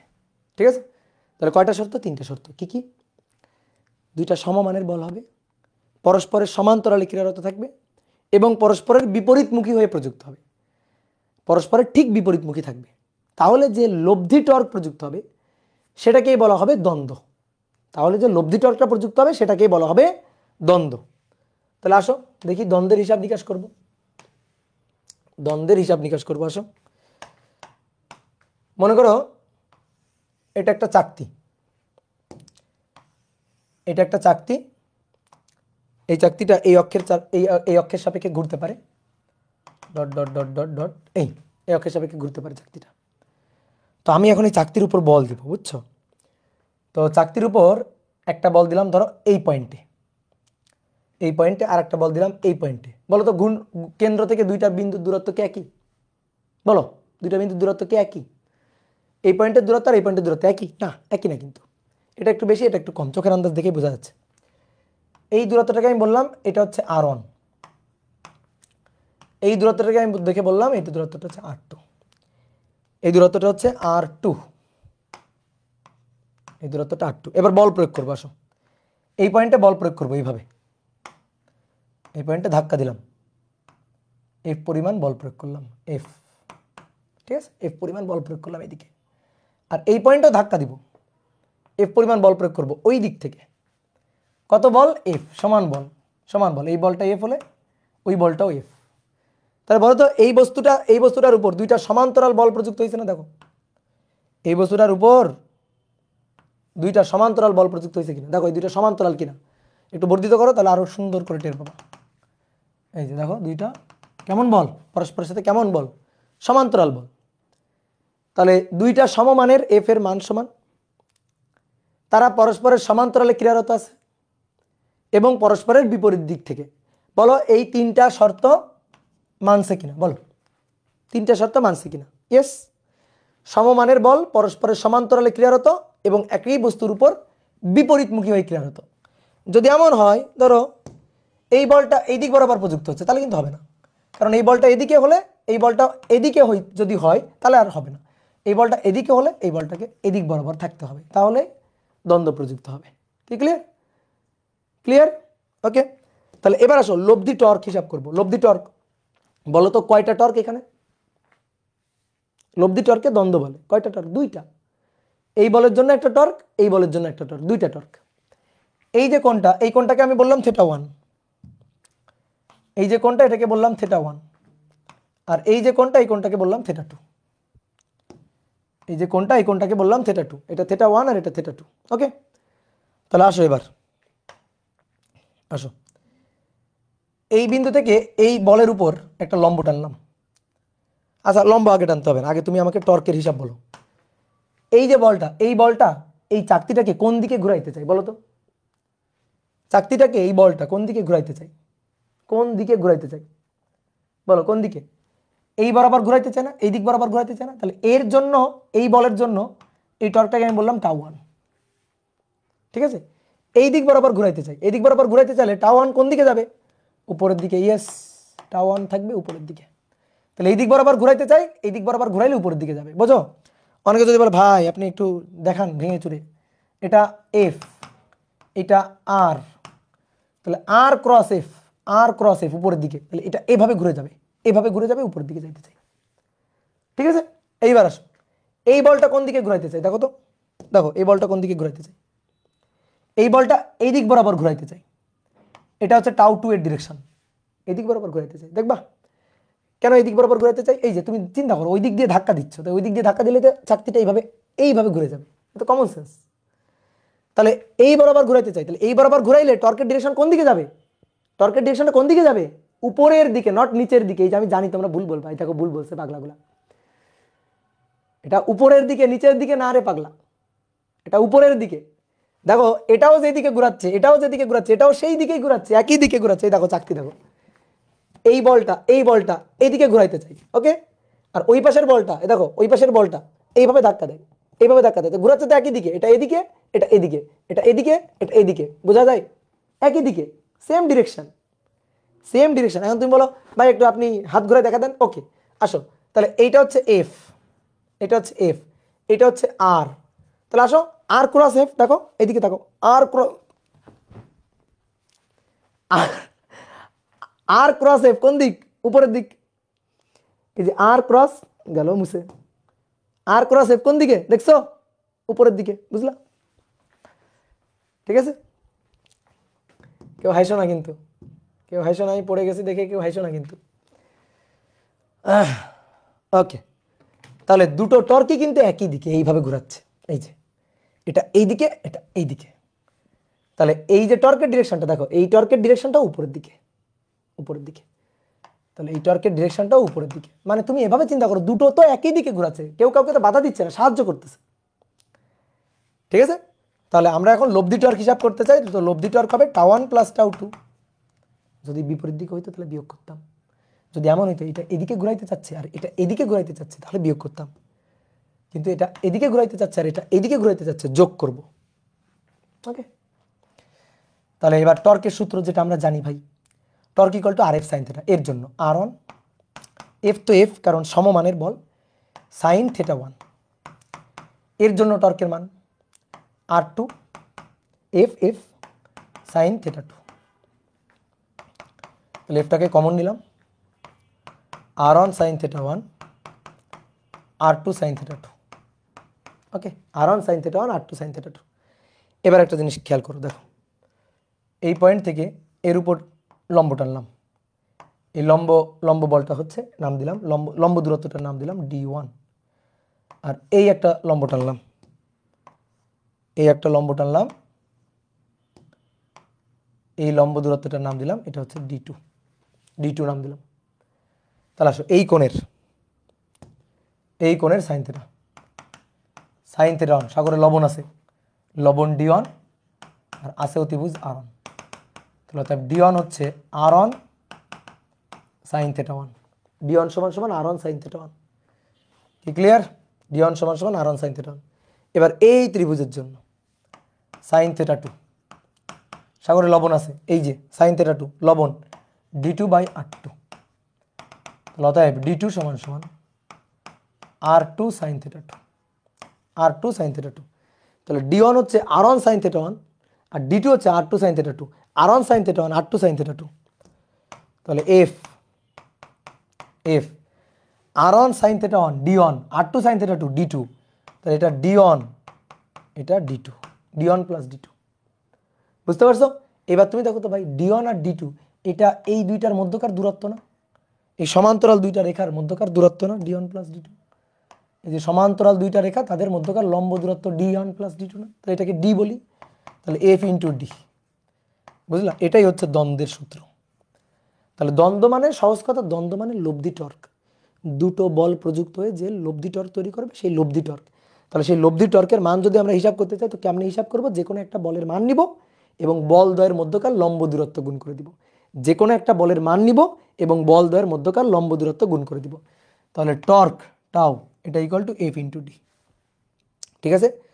তাহলে অতএব টর্ক যে কোনো একটি বলের মান, একটু বাংলায় লিখি, যে কোনো একটি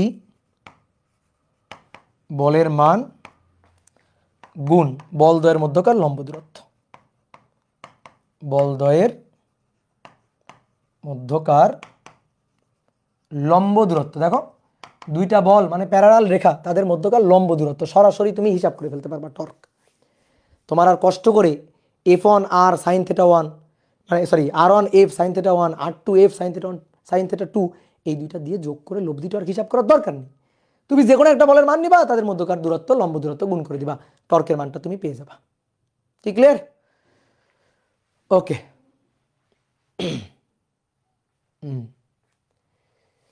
প্র্যাকটিস শিট হার্ড ম্যাথ করাবেন না ভাইয়া? প্র্যাকটিস শিটে তোমাদের এই প্র্যাকটিস শিটটা নিউটনের বলবিদ্যার প্র্যাকটিস শিটে, এটা আমি বারবার বলতেছি যে এই প্র্যাকটিস শিটটা ঠিকঠাক নাই। তোমাদের যে কটা ম্যাথ আমি ক্লাসে করাই দিই দিস ইজ এনাফ। তোমাদের অনেক অনেক মানে করো যে কঠিন কঠিন ম্যাথ ঢুকাই দিছে, আমি যেগুলো ক্লাসে করাই দিব এগুলো এনাফ। তারপর আমি চেষ্টা করব এই অধ্যায়টা শেষ হয়ে গেলে প্র্যাকটিস শিটের ম্যাক্সিমাম ম্যাথ করাই দেওয়ার, কোনো চিন্তা নেই। যাও আমি করাই দিব, কথা দিলাম। ঠিক আছে? থাকো, লেগে থাকো, আমার সাথে লেগে থাকো, তোমাকে সব করাই দিব, কোনো ব্যাপার না। শুধু ক্লাস করে যাও, দেখবা ক্লাসের পাহাড় জমে গেছে এক সময়। তুমি শুধু খালি মাথায় রাখো আমি যা পড়াই তাই খালি বাসায় প্র্যাকটিস করবা, বেশি বেশি প্র্যাকটিস করবা। অনেকের মনে করো মাথায় থাকে খাতায় থাকে না, ওই সরি খাতায় থাকে মাথায় থাকে না, উল্টা বলছি। তো এই কারণে বেশি বেশি করে প্র্যাকটিস করবা, বেশি বেশি প্র্যাকটিস করবা, যা পড়াবো তাই প্র্যাকটিস করবা। একটু একটু একটু একটু করে অনেক কিছু পড়াবো, সেই জিনিসগুলো প্র্যাকটিস করতে হবে, বুঝলা? তাহলে টর্কের আদ্যপ্রান্ত কথাবার্তা শেষ। টর্কের আমরা ম্যাথ করব, কিন্তু আজকে না, আমরা আজকে একটু কৌণিক ভরবেগ পড়বো। তাহলে লিখো কৌণিক ভরবেগ। কৌণিক ভরবেগ যে টর্ক বোঝে সে কৌণিক ভরবেগটাও বুঝবে। কৌণিক ভরবেগকে এল দিয়ে প্রকাশ করা হয়। তাহলে আমরা চট করে কৌণিক ভরবেগটা একটু লিখে ফেলি, চট করে কৌণিক ভরবেগটা লিখে ফেলি সংজ্ঞাটা। তাহলে কোনো বস্তুর ব্যাসার্ধ ভেক্টর, রেডিয়াস ভেক্টর, কোনো বস্তুর ব্যাসার্ধ ভেক্টর, ব্যাসার্ধ ভেক্টর ও ও রৈখিক ভরবেগের, রৈখিক ভরবেগের, রৈখিক ভরবেগের ভেক্টর গুণনকে, ভেক্টর গুণনকে কৌণিক ভরবেগ বলে। কৌণিক ভরবেগ বলে, কৌণিক ভরবেগ বলে। এটা হচ্ছে কৌণিক ভরবেগের ডেফিনেশন। আসো চিত্র আঁকি তাহলে। তাহলে ভালো করে শোনো আগে, কৌণিক ভরবেগের জন্য বস্তুকে ঘুরতে হবে, নট নেসেসারি দ্যাট।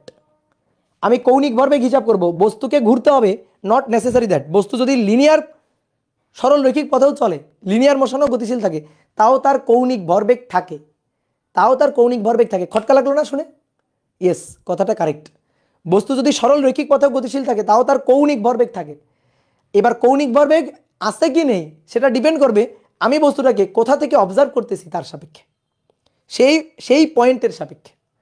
তাহলে কৌণিক ভরবেগ সেই পয়েন্টের সাপেক্ষে আমরা হিসাব করব। তাহলে প্রথমে আগে মানে সাধারণ কৌণিক ভরবেগের মানে চিত্রটা বা ডেফিনেশনটা দেখো। ধরো এই একটা বস্তু সরল রৈখিক পথে লিনিয়ার মোশনে বস্তুটা চলতেছে, সরল রৈখিক পথে ভি বেগ নিয়ে চলতেছে, বস্তুর ভর এম, সরল রৈখিক পথে এইভাবে বস্তুটা চলতেছে। এইবার তুমি দাঁড়ানো আসো এই পয়েন্টে, তুমি ধরো এই পয়েন্টে আসো, ঠিক আছে, তুমি ধরো এই পয়েন্টে অবস্থান করতেছো, তাহলে এইটা হচ্ছে তোমার ও বিন্দু, অবজারভার পয়েন্ট এটা। তুমি এই বিন্দুর সাপেক্ষে ওই বস্তুটাকে অবজার্ভ করবা, তাহলে ওই এই বিন্দুর সাপেক্ষে ওই বস্তুটাকে অবজার্ভ করলে যে কোনো মুহূর্তের, ধরো কোনো মুহূর্তে বস্তুটা এই বরাবর আসতেছিল, কোনো মুহূর্তে বস্তুটা এখানে আসে, তাহলে কোনো মুহূর্তে যদি বস্তুটা এখানে থাকে তাহলে এখান থেকে এই যে দূরত্বটা, এই দূরত্বটা হচ্ছে ব্যাসার্ধ ভেক্টর আর, ঠিক আছে। একটু পরে বস্তু যদি এখানে চলে যায়, ধরো বস্তু এখানে চলে গেছে, তাহলে তখন কিন্তু ব্যাসার্ধ ভেক্টর হবে এইটা, বুঝলা, তখন কিন্তু ব্যাসার্ধ ভেক্টর হবে এইটা। যখন বস্তুটা এখানে চলে গেছে তখন কিন্তু ব্যাসার্ধ ভেক্টর হবে এইটা, যখন বস্তুটা এখানে চলে গেছে তখন কিন্তু ব্যাসার্ধ ভেক্টর হবে এইটা, মাথায় রাখিও কথাটা। তাহলে ধরো বস্তু এই বরাবর চলতেছে, বস্তু এই বরাবর চলতেছে, তো এইখানে বস্তুটা মানে আছে কোন একটা মুহূর্তে বস্তুর অবস্থান এইটা, ধরো টি সময় বস্তুটা এখানে আছে, ধরো এখান থেকে চলা শুরু করে এই বরাবর এসে এখানে আসছে কেবল।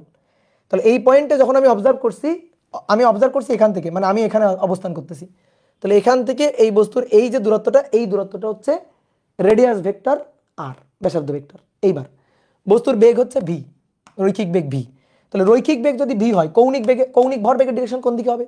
সরি, কৌণিক ভর বেগ বলতেছি, রৈখিক ভর বেগের ডিরেকশন কোন দিকে হবে? এটা হচ্ছে রৈখিক বেগ ভি। আচ্ছা, রৈখিক ভর বেগ পি না, P equal to M V না? এম এর কি কোনো দিক আছে? নাই, এম এর কোনো দিক নাই। তাহলে দিকটা কার? ভি এর। ভি এর দিকই পি এর দিক, ভি এর দিকই পি এর দিক। তো ভি তো এই বরাবর, তাহলে ভি যদি এই বরাবর থাকে তাহলে পিও হবে এই বরাবর। ভি যদি এই বরাবর থাকে তাহলে পিও হবে এই বরাবর, পি। কি কথা বুঝছো? ভি যেদিকে পিও থাকবে সেই দিকে, ভি যেদিক বরাবর পি থাকবে সেদিক বরাবর। ডান, কথা ক্লিয়ার? তাহলে ভিটা এদিক বরাবর, ভিটা সরল রৈখিক পথে এদিক বরাবর, তাহলে পিটাও এই একই বরাবর থাকবে। এই এই এই এই এই কি হলো?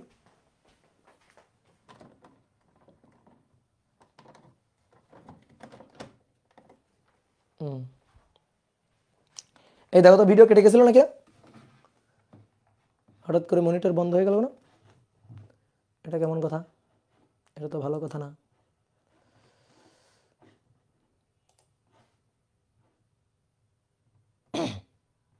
কিছু হয় না, হ্যাঁ ঠিক আছে, ওকে। তাহলে এটা আর, এটা পি, আর আর পি এর মধ্যবর্তী কোণ, আর আর পি এর মধ্যবর্তী কোণ, বলো তো এইটা কি আর আর পি এর মধ্যবর্তী কোণ? না, আর আর পি এর মধ্যবর্তী কোণ কিন্তু এইটা না। ভেবে বলো তো আর আর পি এর মধ্যবর্তী কোণ কোনটা? আর আর পি এর মধ্যবর্তী কোণ এই যে এটা, কারণ পি এর পা আছে এখানে, আর এর মাথা আছে, তাহলে হবে না কিন্তু। তাহলে আর আর পি এর মধ্যবর্তী কোণ বহিস্থ কোণ, এই যে বাইরে নেওয়ার পরে, এই যে বর্ধিত করে নেওয়ার পরে তারপরে কোণ, এই কোণটা থেকে আর আর পি এর মধ্যবর্তী কোণ, বাইরের কোণটা 180, 180 মাইনাস এইটা আর কি, যদি নাও তাহলে 180 মাইনাস এটা, মানে আর আর পি এর মধ্যবর্তী কোণ হচ্ছে এইটা। তাহলে এটা হচ্ছে আর আর পি এর মধ্যবর্তী কোণ। এইবার তাহলে কৌণিক ভরবেগকে এল দিয়ে লেখা হয়, তাহলে এল ইকুয়াল হবে আর ক্রস পি, এল ইকুয়াল হবে আর ক্রস পি, এটা হচ্ছে আমাদের সূত্র। যদি বলি মান, তাহলে মান হবে আর এর মান, পি এর মান, তাদের মধ্যবর্তী কোণের সাইন থিটা। ঠিক আছে, এটাকে আরেকটু যদি ভাঙি, তাহলে আর এর মান, পি মানে তো এম ভি, তাদের মধ্যবর্তী কোণের সাইন থিটা। এটা হচ্ছে মানের সূত্র, এইটা মানের সূত্র। ঠিক আছে, এবার আসো, কোনো বস্তু যদি বৃত্তাকার পথে ঘোরে তখন আমরা কৌণিক ভরবেগ কেমনে হিসাব করি? অনেকে ভাবতে ভাই সরল রৈখিক পথে যাচ্ছে, সরল রৈখিক পথে যাচ্ছে, তাও কেন কৌণিক ভরবেগ থাকে? কারণ তুমি যখন এ যদি সরল রৈখিক পথে চলে, তুমি যদি এখান থেকে অবজার্ভ করো, তুমি কিন্তু সরল রৈখিক পথ দেখবে না, তোমার কাছে মনে হবে ঘুরে যাচ্ছে। দেখো মনে হবে কিনা, তুমি একটা কাজ করো, আমি এখানে দাঁড়ানো আছি না, দেখতে পাচ্ছ এই যে আমার একটু দেখা যাচ্ছে না স্ক্রিনে? দেখো আমাকে কি একটু স্ক্রিনে দেখা যাচ্ছে? স্ক্রিনে দেখা যাচ্ছে একটু, হ্যাঁ। তুমি একটা কাজ করো, তুমি আমার দিকে পয়েন্ট করো, এরকম আমার দিকে এভাবে পয়েন্ট করো, আমার দিকে পয়েন্ট করছো, এইভাবে আঙুল দিয়ে পয়েন্ট করো, এইভাবে আঙুল দিয়ে পয়েন্ট করো। এবার আমি হেঁটে যাব, আমি হেঁটে হেঁটে সামনে যাব, তুমি আমার দিকে আঙুল রাখবা, আমার দিকে আঙুল রাখবা, আঙুল যেন আমার দিক থেকে না সরে। আমি হেঁটে যাচ্ছি কিন্তু, রেডি, 1 2 3, দেখবা তোমার হাতটা বা আঙুলটা কেমনভাবে থাকে।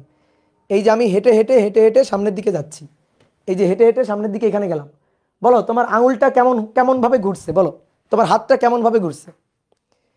হাতটা এইভাবে ঘুরে গেছে না? দেখো তো এইভাবে ঘুরে গেছে না? যেমন দেখো আমার সামনে ক্যামেরা আছে, আমি এইখান থেকে ওই ক্যামেরার দিকে অ্যাঙ্গেল মানে আঙুল দিতে দিতে যাব, তাহলে আমার হাতটা দেখো তো ঘোরে কিনা, দেখো আমার হাতটা এইভাবে ঘুরতে ঘুরতে যাবে কিনা, এইভাবে ঘুরতে ঘুরতে যাবে কিনা, কি ক্লিয়ার? ধরো আমার সামনে দিয়ে কেউ সরল রৈখিক পথে চলে যাচ্ছে, সরল রৈখিক পথে চলে যাচ্ছে, তাহলে আমার হাতটা এভাবে, প্রথমে আমি তাকে দেখছিলাম ওইখানে, তারপর একটু পরে এইখানে, তারপর একটু পরে এইখানে, তারপর একটু পরে এইখানে, তারপর একটু পরে এইখানে, তারপর একটু পরে এইখানে, তারপর একটু পরে এইখানে, কি তাই না? তাহলে দেখো তো এইভাবে ঘুরে যাচ্ছে না? বুঝতে পারতেছো বৃত্তাকার কোত্থেকে আসতেছে? এই জিনিসগুলো কিন্তু পাবা না, এই জিনিসগুলো কিন্তু বুঝতে হবে, বই পড়ে কিন্তু এই জিনিসগুলো বোঝা যাবে না, ফিল করা যাবে না। তো এইবার আসো আমি তোমাকে লিনিয়ার মোশন না একেবারে সার্কুলার মোশনের জন্য দেখাই। তো কোনো একটা বস্তু চিন্তা করো বৃত্তাকার পথে ঘুরছে, যে এই হচ্ছে বস্তুটা, এই বস্তুটা বৃত্তাকার পথে ঘুরছে, তো যে কোনো পয়েন্টে তার বেগ থাকবে স্পর্শক বরাবর, এটা স্পর্শক বরাবর তার বেগ ভি, এটা সেন্টার এই, তাহলে ব্যাসার্ধ ভেক্টর এটা, এটা হচ্ছে ব্যাসার্ধ ভেক্টর, ঠিক আছে? এই যে তুমি এখান থেকে অবজার্ভ করতেছো সেন্টারের সাপেক্ষে, বুঝছো, কেন্দ্রের সাপেক্ষে অবজার্ভ করতেছো, এখানে অবজারভার কোথায় আছে? কেন্দ্রে। তাহলে এটা হচ্ছে ব্যাসার্ধ ভেক্টর, তাকে আমি বর্ধিত করলে এটা, এটা আর ভেক্টর, বর্ধিত করার পরে এটা আর, তাহলে আর এবং পি এর, পি কোনটা? পি হচ্ছে এই যে ভি এর দিকে পি, যেদিকে ভি সেদিকেই তো পি, এই যে P equal to M V, V এর ডিরেকশনই তো পি এর ডিরেকশন, তাহলে পি আর আর এর মধ্যবর্তী কোণ এইটা হচ্ছে থিটা, তাহলে আর ক্রস পি ডিরেকশন উপরের দিকে, আর ক্রস পি ডিরেকশনটা উপরের দিকে, তাহলে টর্কের ডিরেকশন থাকবে, সরি টর্ক বলতেছি, কৌণিক ভরবেগের ডিরেকশন থাকবে এই যে উপরের দিকে, কোন দিকে? উপরের দিক বরাবর। এই এবার আর হাতটাকে অত সুন্দর করে আঁকলাম না, কোনো মতে আঁকলাম, আর ক্রস পি।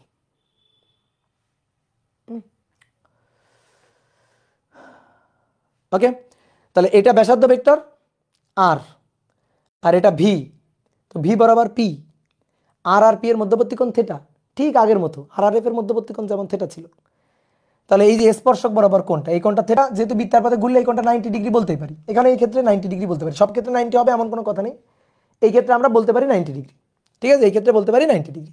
তাহলে আর ক্রস পি এর ডিরেকশন এ, বলো তো পি ক্রস আর হলে কি হবে? পি ক্রস আর হলে তো নিচের দিকে, তাহলে কেউ যদি লেখে L equal to P cross আর, তাহলে সে ভুল লিখবে, এটা লেখা মানে ভুল, তারা একেবারে পাবনায় পাঠাই দিবা, এটা যদি কেউ লেখে, যেটা লিখলে সে পাগল, এটা লিখলে হবে না, এটা লিখলে ডিরেকশনটা ঠিক পাওয়া যাবে না। ওকে, এটা লিখলে ডিরেকশনটা ঠিক পাওয়া যাবে না। ওকে, এবার তাহলে এবার আমরা একটা সূত্র প্রমাণ করব, সেটা হচ্ছে কৌণিক ভরবেগ, কৌণিক ভরবেগ L equal to I omega, কৌণিক ভরবেগ L equal to I omega, এই সূত্রটা আমরা প্রমাণ করতে চাই। তো চলো ঠিক আগের মতো, আচ্ছা বলো তো P equal to I omega,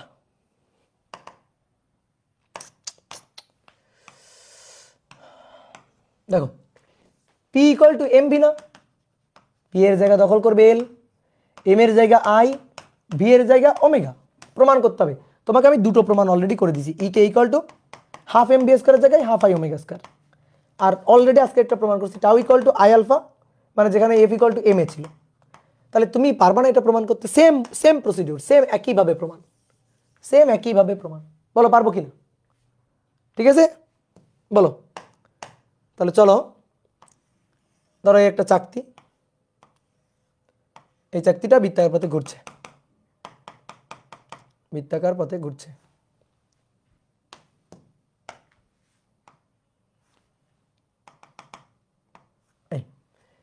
এইভাবে ঘুরতে পারে, তো এইভাবে ওমেগা কৌণিক বেগ নিয়ে ঘুরছে, এই যে সমকৌণিক বেগ ওমেগা নিয়ে ঘুরছে, সমকৌণিক বেগ নিয়ে ঘুরছে।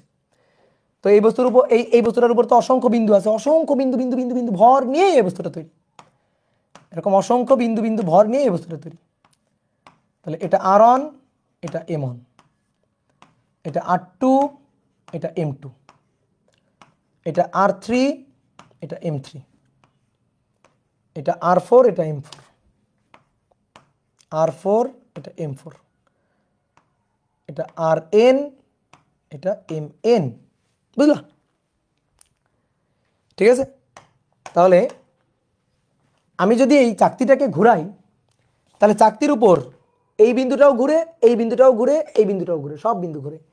চাকতিটাকে ঘুরাইলে চাকতির উপর কিছু কিছু বিন্দু থেমে থাকে আর কিছু কিছু বিন্দু ঘুরে নাকি, দেখো তো, ঠিক পড়ে গেল, এই যে চাকতিটা, এই চাকতিটাকে ঘোরাবো, তাহলে সব বিন্দুই ঘোরে। তাহলে সব বিন্দু ঘোরালে সব বিন্দুর জন্য কৌণিক ভরবেগ নিব। তাহলে আমি এখান থেকে জাস্ট একটাকে তুলে নিয়ে আসি, জাস্ট m1। তাহলে m1 মনে করো এইভাবে ঘুরতেছে, এটা হচ্ছে এর ঘূর্ণন অক্ষ। তাহলে এইভাবে ঘুরলে তার বেগ, স্পর্শক বরাবর বেগ, এই যে স্পর্শক বরাবর বেগ v, তাহলে বেগের ডিরেকশনই p এর ডিরেকশন আর কি, বেগের ডিরেকশন p এর ডিরেকশন। আর এটা হচ্ছে r, এটা হচ্ছে r। তো এই কোণটা কিন্তু 90 ডিগ্রি। কেমনে? স্পর্শকের সাথে ব্যাসার্ধের কোণ 90 ডিগ্রি। বুঝতে পারছো? 90 ডিগ্রি দেখতে মনে না হলেও 90 ডিগ্রি বুঝে নিতে হবে অন্তরের দৃষ্টি দিয়ে। এটা ব্যাসার্ধ ভেক্টর r1, তাহলে এটা হচ্ছে এর জন্য p1। তাহলে আমি এর জন্য কৌণিক ভরবেগ হিসাব করতে চাই। তাহলে এর জন্য কৌণিক ভরবেগ হিসাব করলে L1 ইকুয়াল টু সূত্র r p sin 90 degree, r1 p1, r1 p equal to mv, তাহলে m1 v1, v equal to omega r। তাহলে r1 m1 v equal to omega r, তাহলে ওমেগা ওমেগাই হবে r1, তাহলে m1 r1 square omega, m1 r1 square omega. No, এইবার বলো তো m1 এর কৌণিক ভরবেগ কোন দিকে? উপরের দিকে L1। m2 এর কোন দিকে? উপরের দিকে L2। m3 এর কোন দিকে? উপরের দিকে L3। তাহলে সবার কোন দিকে? উপরের দিকে, কি তাই না? বলো বলো বলো, সবারই কোন দিকে? সবার কোন দিকে? সবার কোন দিকে? m1 এর জন্য এভাবে ঘুরলে উপরের দিকে, এই যে ধরো এইভাবে ঘুরতেছে, এইভাবে ঘোরাচ্ছি, তাহলে r ক্রস p উপরের দিক, r ক্রস p উপরের দিক, r ক্রস p সবার জন্য কোন দিকে? উপরের দিকে। তাহলে আমি যদি এর কৌণিক ভরবেগ টোটালটা হিসাব করতে চাই, L1 plus L2 plus L3 plus dot dot dot dot dot dot dot dot Ln, তাহলে L equal to m1 r1 square omega, m1 r1 square omega, m2 r2 square omega plus dot dot dot dot mn rn square omega. তাহলে এবার ওমেগাটা common নিয়ে নিলাম, m1 r1 square, m2 r2 square plus dot dot dot dot mn rn square.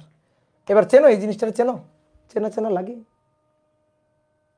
চেনা চেনা লাগে, এটা i। তাহলে অর্থাৎ L equal to i omega, L equal to i omega. ঠিক আছে, ওকে, ক্লিয়ার। বাংলাদেশের কে কে হাত তোলো না? কেন, তুমি কি উগান্ডা থেকে আসছো? বলো।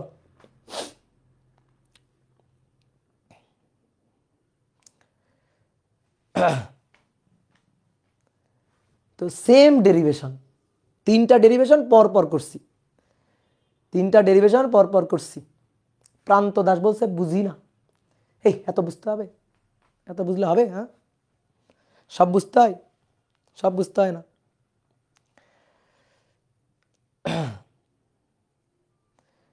ভাই আপনি কোন দেশের? আমি রাজশাহীর, রাজশাহী, সিটি অফ ম্যাঙ্গো, রাজশাহীর।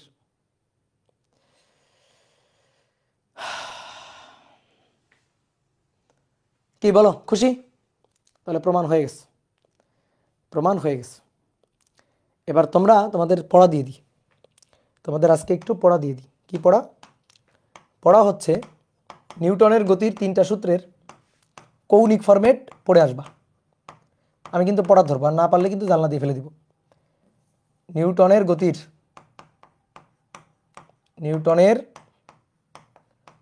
গতির সূত্রের কৌণিক ফরম্যাট, কৌণিক ফরম্যাট।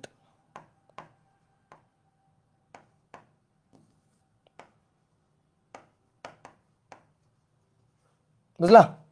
যেমন বাহ্যিক বল প্রযুক্ত না হলে স্থির বস্তু চিরকাল স্থির থাকে, আর গতিশীল বস্তু সমবেগে সরল রৈখিক পথে চলতে থাকে।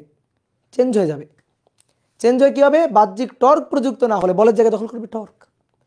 বাহ্যিক টর্ক প্রযুক্ত না হলে অঘূর্ণনশীল বস্তু, স্থির বস্তু চেঞ্জ হয়ে যাবে অঘূর্ণনশীল। তাহলে বাহ্যিক বল প্রযুক্ত না হলে চেঞ্জ হয়ে বাহ্যিক টর্ক প্রযুক্ত না হলে, আগে ছিল স্থির বস্তু চিরকাল স্থির, এখানে হবে অঘূর্ণনশীল বস্তু চিরকাল অঘূর্ণনশীল। এবং আগে ছিল গতিশীল বস্তু সমবেগে সরলরৈখিক পথে চলতে থাকবে, এখানে হবে ঘূর্ণনশীল বস্তু সমবেগে সমকৌণিক বেগে আজীবন ঘুরতে থাকবে। বুঝলা? বলো পারবা কিনা, বলো পারবা কিনা। দ্বিতীয় সূত্রটা কি ছিল? দ্বিতীয় সূত্রটা কি ছিল? দ্বিতীয় সূত্রটা কি ছিল? দ্বিতীয় সূত্রটা ছিল বাহ্যিক বল প্রযুক্ত করলে বস্তুর ভরবেগের পরিবর্তন হবে এবং ভরবেগের পরিবর্তনের হার প্রযুক্ত বলের সমানুপাতিক। বল যেদিকে ক্রিয়া করবে বস্তুর ভরবেগের পরিবর্তন সেই দিকেই ঘটবে। একেবারে ঠুটস্থ সূত্র। তাহলে এখানে সূত্রটা কি হবে? কৌণিক ফরম্যাটের সূত্রটা কি হবে? যে টর্ক প্রযুক্ত হলে বস্তুর কৌণিক ভরবেগের পরিবর্তন হবে। আগে বল প্রযুক্ত হলে রৈখিক ভরবেগের পরিবর্তন, মানে ভরবেগের পরিবর্তন হতো। শুধু ভরবেগ বললে রৈখিক ভরবেগই বুঝবো। আর টর্ক প্রযুক্ত হলে কৌণিক ভরবেগের পরিবর্তন হবে। তাহলে কৌণিক ভরবেগের পরিবর্তনের হার প্রযুক্ত টর্কের সমানুপাতিক। আর টর্ক যেদিকে ক্রিয়া করবে কৌণিক ভরবেগের পরিবর্তন সেদিকেই ঘটবে। কত সহজ জিনিস, ঠিক আছে? জাস্ট যে রৈখিক ফরম্যাট বুঝে চেঞ্জ হয় জাস্ট কৌণিক ফরম্যাট। তাহলে লাস্টেরটা কি? লাস্টেরটা হচ্ছে প্রত্যেক ক্রিয়ারই সমান ও বিপরীত প্রতিক্রিয়া বল আছে। তাহলে এখানে চেঞ্জ হয় কি হবে? প্রত্যেক ক্রিয়া বলেরই সমান ও বিপরীত প্রতিক্রিয়া বল আছে। এখানে চেঞ্জ হয় কি হবে? প্রত্যেক ক্রিয়া টর্কেরই সমান ও বিপরীত প্রতিক্রিয়া টর্ক আছে। বুঝতে পারছো? প্রত্যেক ক্রিয়া টর্কেরই সমান ও বিপরীত প্রতিক্রিয়া টর্ক আছে। এই হচ্ছে সূত্র, তিনটা সূত্র। তাহলে এই তিনটা সূত্র তুমি ভালো করে পড়বা, ফিল করবা, আর একটা জিনিস প্রমাণ করবা। একটা জিনিস প্রমাণ করবা, ঠিক আছে? এটা বইতে নাই, তো তোমাদের প্রমাণ করতে দিই। সেটা হচ্ছে বলো বলো F equal to DDT of P. তাহলে বলো টর্ক ইকুয়াল টু কি? রৈখিক ভরবেগের পরিবর্তনের হার প্রযুক্ত বল। তাহলে টর্ক ইকুয়াল টু কি? বলো বলো বলো বলো। তাহলে ডিডিটি অফ এল অর্থাৎ কৌণিক ভরবেগের পরিবর্তনের হার প্রযুক্ত টর্ক। এটা প্রমাণ করবা। এটা আমি বিশ্বাস করি না, আমি বিশ্বাস করি না, প্রমাণ করবা, ঠিক আছে? ওকে, তাহলে নেক্সট দিন দেখা হচ্ছে। আমরা কিন্তু অনেক কিছু পড়ে ফেলছি। নেক্সট দিন ম্যাথ করে ফেলবো, এই টপিকের ম্যাথ করে ফেলবো।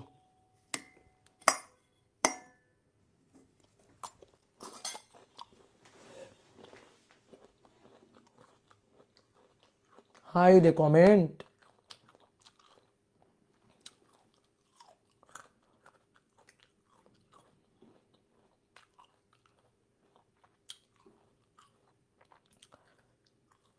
কি খাই? পেয়ারা খাই, খাবা? পেয়ারা খাইতেছি, খাবা? খাইলে আসো। ওকে, টাটা। যাও, কালকে পরের দিন আনমিউট করবো, আজকে না। টাটা।